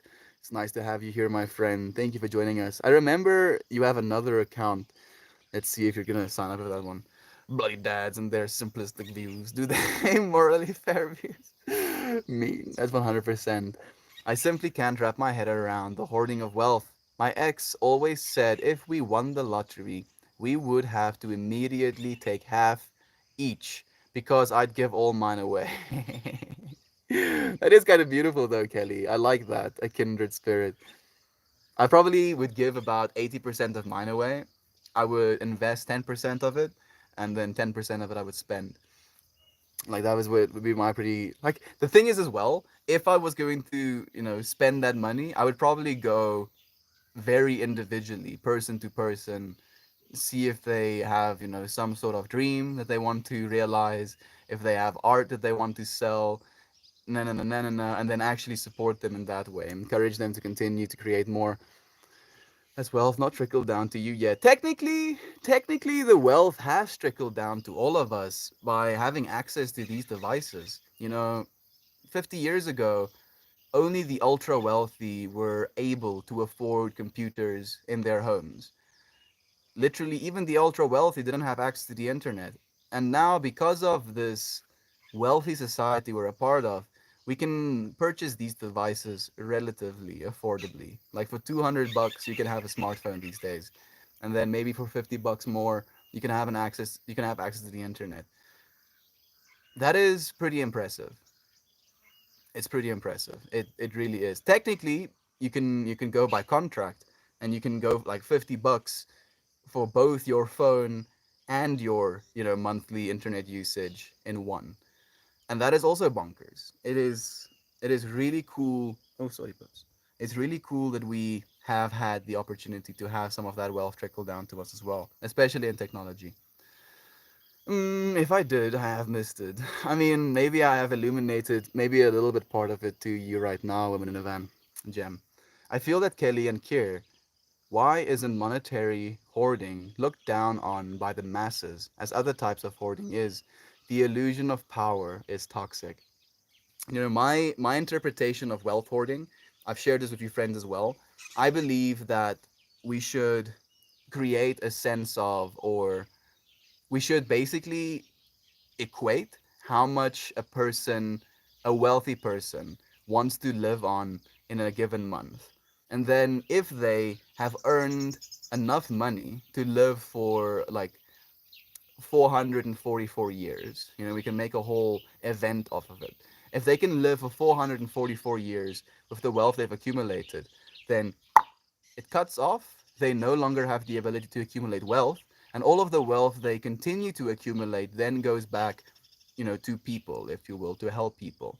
And even if they get to live 444 years and they don't have the resources to continue anymore, then society as a whole will take care of them because they've taken care of society. And in that way, we can kill both the want to infinitely hoard resources while also taking care of others. And then by taking care of others, by distributing resources, everybody will be taken care of indefinitely. That's my interpretation or suggestion instead of just reading about the problem. Hmm. When I was in elementary school, we sold candy to raise money and won prizes. I won a case of ring pops. I got home and I had no ring pops left. I had given them all away. All anyone had to do was ask. I wonder if it's all of us that has that trait. What does it say about us? We want to give. We want to make other people happy because we know other people's happiness is our happiness as well. And even if it's not us being happy because other people are happy, those people are happy in their lives and that directly influences us. Are you sure they got your postcode of the van? They know where I am, that's for sure. Hearts and goat farts to you all. Hearts to you, Aunt B. Thank you. Estienne, bro. I love you to bits. Leg is cranky. The kids are amazing. And London is her usual miraculous self. So nice to see into your world. Thank you, Kira Burp, for opening up for me. Oh, my sister, be still my heart. Jacob is here as well, getting a late start today. How's everyone doing? Jacob, you're here now, friend. That's all that matters. I'm doing well. We had some cool chats today. Really, really cool chats. We talked about the understanding of our impermanence and living into every day, living forever into that infinity, embracing, the possibility of dying eventually, but living every day because we've embraced the possibility of dying. Lol, the bill still find you. Honestly, believe we can love the world into being a better place. I know that. I don't even believe it. I know it deep, deep, deep, deep in my heart, Gem. That's why we're doing it. Thank you for doing your part, for playing your role. Genuinely, you are like pumping love into this universe. This is making my brain gears work hard right now, and I dig it. Snaps and claps to my dear Burby. I love you. We love you so much, Kira Burp. Thank you for sharing with us. 143 Burp. Love you. It's all about trade for trade. What you're good at is valuable at what I'm good at. I like that actually. Yeah. Yeah. I'm curious, excited even to see where we're gonna go as a collective. I think that's why we are going as a whole. I know these are strange times, but all in all, I feel like the world is waking up and realizing that what we have been doing isn't working. Compassion and empathy are spreading like wildfire. Yup, yup, yup, yup, yup, yup, yup. Like there's an awakening. There's an actual awakening happening right now within every single human being. May it be, I believe this too, Kelly. I believe this wholeheartedly, and I'm thrilled and not surprised that you've been putting energy into this idea. I'm not either, actually. Rather than take acid, maybe you should go read a book, moron. Okay, thank you, next chef. I do read books, and I haven't taken acid in like a year and a bit now. Do you think I need to have one or the other? Do you think if I only read books, I'm going to be better off, smarter, more educated, better adjusted, more valuable to society than if I, you know, took a tab of acid instead of reading a book? Like for every book that I wanted to read, I took a tab of acid instead. And I spent the time tripping on that tab of acid, self reflecting, asking myself about my life decisions, really, really, really being willing to confront the things I've done wrong and the things I'm continuing to do wrong. How that might be hurting the people, in my life. That is the type of experiences I have with psychedelics because I allow myself a certain level of insight into my own life, and then I use that insight to better not only my own life, but the lives of those around me. I unfortunately haven't read a lot of books that have allowed me that same level of insight, friend. Next chef, put down the bias. Friend, it's never gonna serve you. You're right, Musk doesn't think about he pays in PR company to portray his best light and how good for the world he is. Yeah. The freaking PR. That must be a nightmare for them actually. Shame. Sure as heck hope so. Being a part of this community has done more for me than all of the years I've been trying to get mental health help. I feel better in myself, and my faith in humanity is in spades. We can do it. Yeah. Sorry. Yes, we can. Yes, I believe it completely. He's writing one, chef. And we've read books on this platform even. Rather than judge, you should look deeper, friend. Thank you. Thank you for sharing love as well. He's still here. Hopefully, he's still here. I hope, genuinely, I hope you're still here next, Jeff. Just keep listening, friend. Just keep listening. And, ironically, and this is really ironic to me, when people give me compliments, one of the things that I'd like to say is that I'm just a mirror. The things you're seeing in me, the things you're complimenting in me, you're seeing, you're complimenting because you have them within you. And you calling me an idiot is funny. I'll just say that. Your spice is delicious. I think Elon is a person of vision, self made, driven by a desire to create mind blowing solutions to humans' problems. The money is just a participant of his actions. Yeah, it's a direct value exchange for what humanity thinks he's doing and how much humanity is valuing what he's doing. That's why the money is coming to him as well. I haven't been able to catch your streams in forever. Hope you're well. Economic pastime. How long have you been waiting to come back to this space? How have you been? It's so nice to have you here again. Wealth is not a bad thing. What is bad is evil humans with evil intentions that are wealthy. Yep, I agree completely.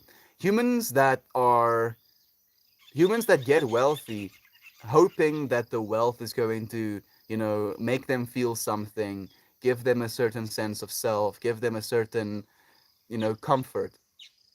Eventually, achieve that wealth and realize, oh shit, I'm still here. Everywhere I go, there I am. And then they try to medicate, that feeling with other ways. Oh, the money didn't work. Maybe this will work. Maybe that will work. And that type of thinking can lead to extreme depravity because the people don't realize that you are the one that needs to work on yourself. You're the only one that's going to fix yourself. No money, no psychedelic, no relationship, no job, no experience is going to allow you to do what you can do for yourself. And that's the point we keep making, dude. Even though I do partake of psychedelics occasionally, the psychedelics are but tools. I'm the one that has to use them. I can, look at the pretty things, or I can use that tool to find information. And it's the same thing with everything. It's just literally the same thing with this body of yours right now. You can use this tool that is your body to find negative information. Go Google people getting got or whatever. You're gonna find people getting got, but then you're looking for it, and obviously you're gonna see bad shit because you've used this tool to find the bad shit. Or guess what? You can do the opposite of that. Find good stuff. Share good stuff even with your tool. And that's what we're trying to do. I appreciate you, friends, for doing it with me. Oh, what I also think is absolutely crazy about technology is that the military have equipment that's years more advanced than what we have. And they can spot a coin on the moon with their stuff. Yeah. Yeah, and not only that, Talia, but I believe our technological advancement has been helped in large part by war efforts as well. And I'm saying that, I'm admitting that with a lot of hurt in my heart, but that very much is the case because technological advancement coincides very closely with military prowess as well. So there has been an arm race, not only with weapons, but also with technological prowess. And that arms race for better technological prowess has led to us having the technologies we have right now.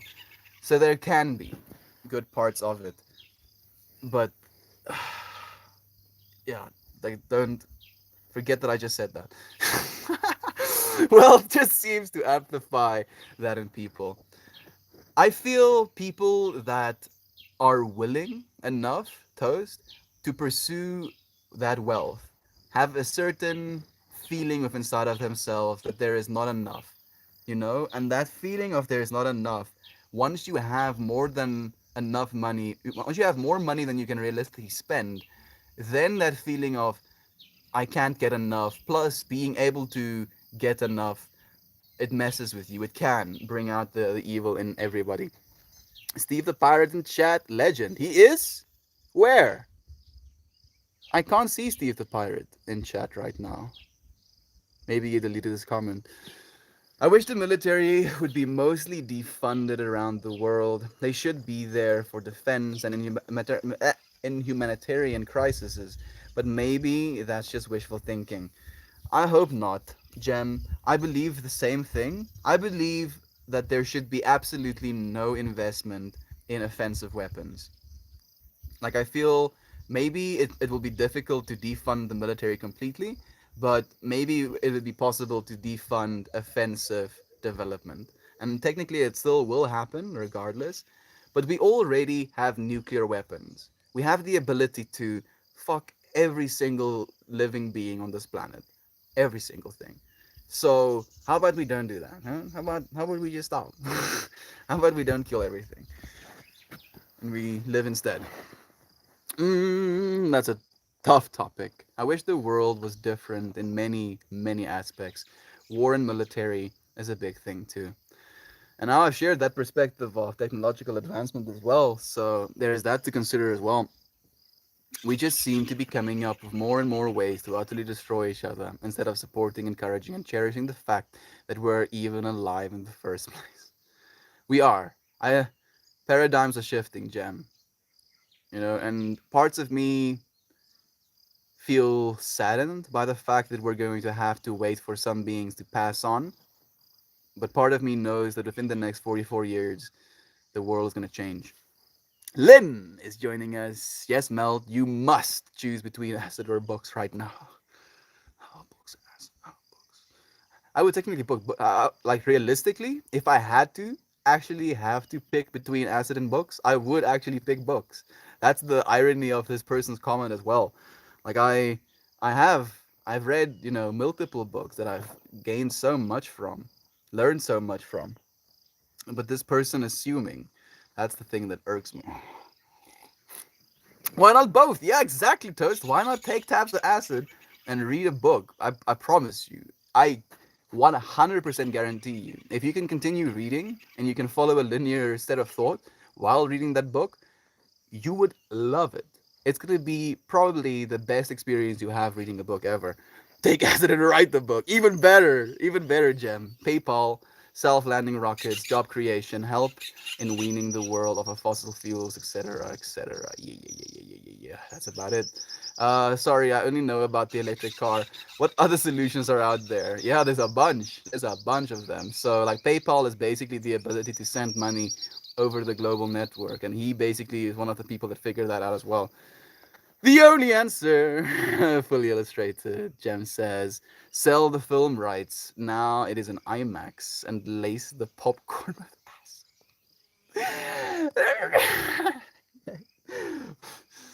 acid. Acid laced popcorn. The thing that is like shocking me, Jem, is the fact that popcorn is extremely porous. And if you're gonna lace popcorn with acid, like how much would you have to use to lace all of the popcorn with it?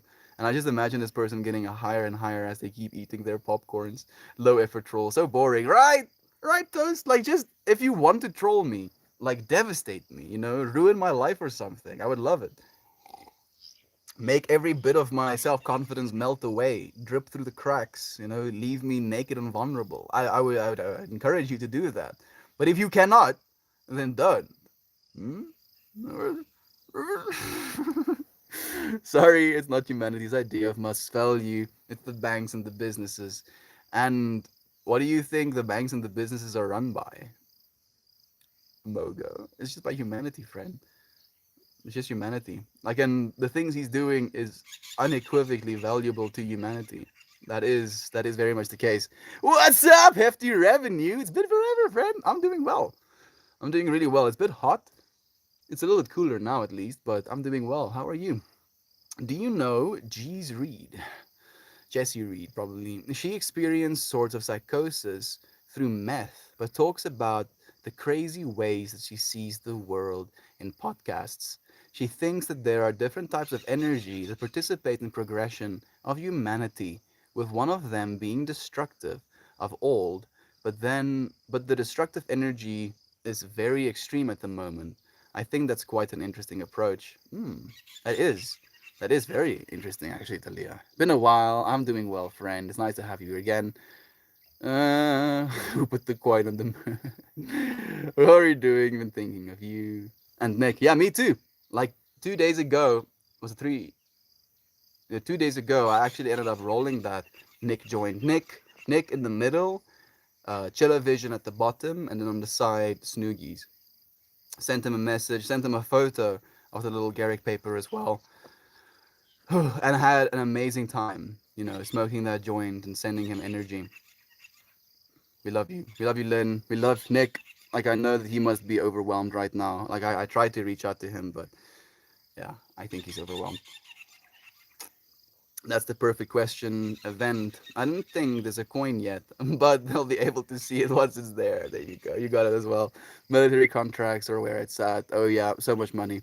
Can I ask you Jesse Raid? I haven't, but I can relate, except for the meth.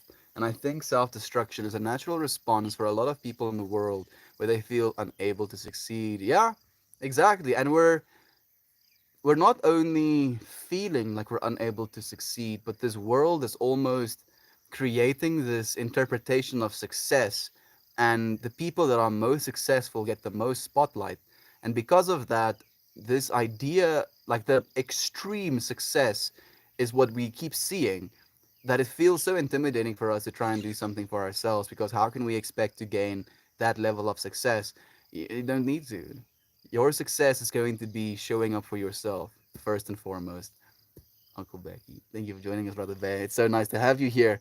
Thank you. I'm good. Please keep sending those healing thoughts. I have been, friend. Thank you. How about no? How about we nuke you first? You can try, Alexandre. Alexander. I cannot die, dude. I cannot die. Jess Raid is a stand up comedian, but I found her through her podcasts where she talks about addiction and her take on dimensions, existence, and life and stuff. That sounds amazing. Thank you for sharing her name, actually, Talia. Good morning, Uncle Becky. So much love being sent by. So fun. Getting my daily dose of positivity from all of you. Thank you, Lynn. This is what it's about. Amen. Morning, Becky. We have a link ready to send loving videos now for Snoogie. Ooh, sick. Please send it to me as well, Uncle Becky. The military won't hand that kind of power back, and we all know the amount of money involved, and they do kill for it illegally. They're the only ones who has a monopoly on violence. Yeah, you're right, Moga. Moga. I'm sorry I couldn't make the thing voice guy. I couldn't make the thing voice guy thing work. And the sentence made no sense, but I know you can. Oh, thank you so much. Appreciation. My old German teacher used to say reading a book is like thinking with another person's brain. Absolutely. I agree with that, actually, Talia. It's crazy how the mind is programmed by language. People probably think in different patterns when thinking in different languages. I think so as well. I believe I have two sets of neuronal pathways for both words that I want to use. So, goed. Goed is letterlijk, goed is good. Gezondheid, health. Like ridiculously different, but those words are very close in my mind, even though they could be completely different, structurally, soundingly, the whole works of it. Thank you for the wholesome, Nicholas. I appreciate that. We're the wire cutters. The US spent $38 billion in 2022 on updating its nukes. We will never use. Nukes most will never see. That's a lot of money, dude. You know, for extreme murder. Yes, dude. Have we not learned our lesson of that? I know he's a Bob Dylan freak. Who's that, Uncle Becky? I'm guessing Nick. For that, imagine if we spent that much on poverty just once, right? Cameo video? That would be awesome. I'm curious as well. I'm not sure just yet. I think it's just gonna be a link. It's so nice. Y'all are great. Without saying too much, he could really use the positive vibes today. Thank you for letting us know. Like Lynn, I've tried to reach out, but does he want me to? Like, I'm gonna ask you this question. Like, does he want people to reach out to him? Because the response I got was one of I don't want people reaching out to me. Like, you might know better than we do. Please do let us know because we would be more than willing to bombard him with love. Melt asking for a roast, you guys. Future topic ideas. Suddenly realizes, the background, time stops. It was at that moment Melt knew he fucked up. Maybe, Kelly, maybe we'll do a roast. I would actually appreciate that. Get me a little bit down. Let's talk off stream. Got several irons in the fire for him. Thank you, Len. Please do share with us. So cool. I got it. Sorry, I'll be in touch. Yeah, that's an issue too. Let's create some more love to outweigh the destruction. I love this. It's beautiful, Kelly. I agree. K8 is here as well. Good afternoon to you. I'm doing well, my friend. How are you doing? How are you feeling? No apologies needed. It's just easier to explain everything that way. I agree, Lynn.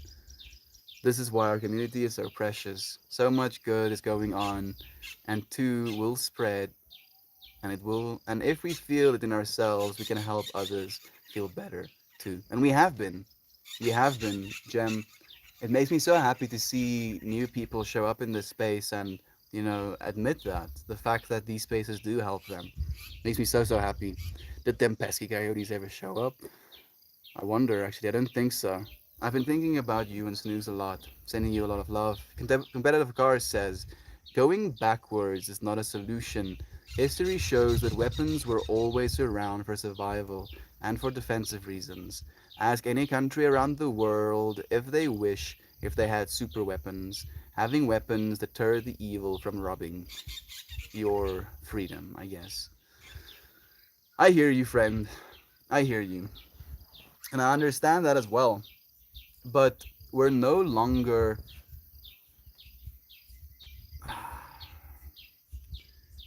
we have enough resources. We do have enough resources. For the amount of people on the planet right now, we have enough resources to take care of everybody. We just have to figure out distribution properly. And if we invested all of the money we've been investing in our military over the last 50 years, we literally, and I'll say this with that amount of confidence, we literally would have solved world hunger, energy, everything for every single person on this planet. But because we've been so focused on keeping what we have safe, keeping it away from others, being able to defend what we have, we weren't investing that money into giving away what we have too much of. And I believe we're moving into that understanding as well. But now, someone cut the fence. I'm repairing it now, and thankfully no critters were hurt. I'm happy to hear that, my friend. So the coyotes did return. Melt, he's very, very private. With this news, he's also very conscious of his time. It's tricky. I'm trying to find a balance between showering with love and support while respecting those boundaries. I'm feeling into the exact same thing then. Exact same thing. And it's difficult.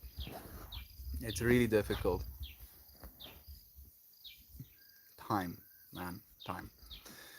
I see that, Car. I think you're right. I just think that maybe we shouldn't progress in that direction so aggressively. Maybe put that energy in places that may be more efficient.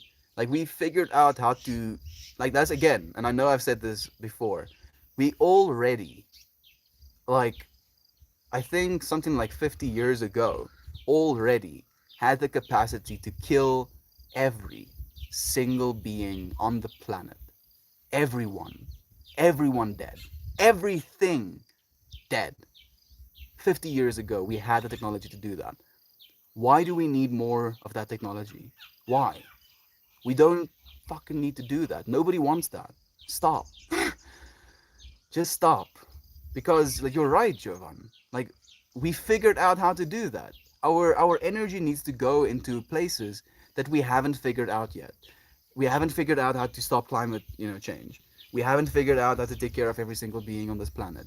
We haven't figured out how to provide housing. We haven't figured out how to connect everyone to the internet. These are the things that we haven't figured out. We've already figured out how to kill everybody. Stop now. You've done it. You're done. You've done it. It's done. Stop. Stop doing it. Sorry, Peppy, for waking you. Just mild re. Just a little bit. Okay, exactly. That's why I have such an objection to these billionaires that come out with how much they've spent on these charities, Why can't we see a change? Because are you looking, Moga? That's the thing as well. If you're going to these charities, and you're talking to the people who are receiving those funds, and you ask them what they're spending their budget on, and you follow that money and you go to the people that money is being spent on, you will see change. Unequivocally, you will see change. But there's so many of us. There's so much information that it's impossible for us to be able to experience all of it. Jojo Jimbos, can you give a shout out to my cousin J Marcus Jr.? Yes. Shout out to J Marcus Jr. You are beautiful, friend. Know that you're loved by our friend Jojo Jimbos here. I'm not ignoring anyone. I'm driving to work. Brother Bear, you're doing so fine, man. Thank you for joining us, for being here, like lending us a ear. Have a wonderful day, friend. Take a moment to reflect on all of that hard work you do for everyone. There's a rumor that you have weapons of mass destruction in your garage. I mean, not mass destruction. It could destroy things, I guess, but not mass destruction. Oh, poor Pop. Ah, she's okay. I get dramatic all the time. Melt, relay a message to Uncle Becky for us to make it to his destination safely with all of our love. That's actually a good one. There you go, Uncle Becky. Did you hear that?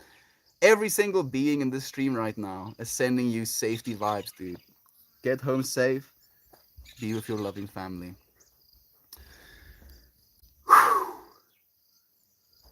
Sorry for getting a little bit dramatic there. A little bit. I want to live. I want other beings to live. Like, we're gonna die. Yeah. Everybody's gonna die. It's gonna happen eventually. With an infinity, everyone is gonna die. And we've already figured out how to kill everybody. So how about we figure out how to live? You know? That is today's 1-2 punch. Let's figure out how to live because we know eventually we'll die. Feel into that, friends. Take that with you. Can you not eat my hand, please? Thank you. Yes, I was trying to think of a way to say that. Tell him we love him. We love you. We freaking love you, Uncle Becky. Be an example of loving living. Oh, yes. Oh, yes. Loving living all the way. Friends, thank you. Thank you so much for joining me. Thank you for being examples of loving living. Like you living into this moment with me, you're living as that example. And I cannot thank you enough. I cannot praise you for it enough. I love you, and I look forward to seeing you all again tomorrow. Oh! Pippi! Oh! Oh! I heard you. Thank you for being you. Love is true. 143, I love you. Love you guys so freaking much. Love you, Gem. Okay, competitive car. Had one more thing to say. Simplistic view. We all live in a fishbowl. Not all fish are good actors! Ow, puppy! What are you doing? What are you doing? Like she bit me and then she kept twisting her little face. Like you can probably see this. That's what happened the last time. Can you see it? Like basically her tooth hooked in and then she turned and then it just like cut me. You almost did it again! You almost did it again! Bite, bite, bite, bite.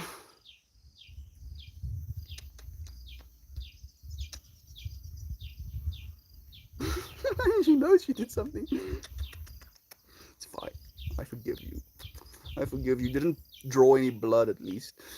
Okay, simplistic view. We all live in a fishbowl. Not all fish are good actors, but some are not happy with just being like us. These bad actors will cannibalize the rest. I'll eat them first. Competitive car. I'll just say that.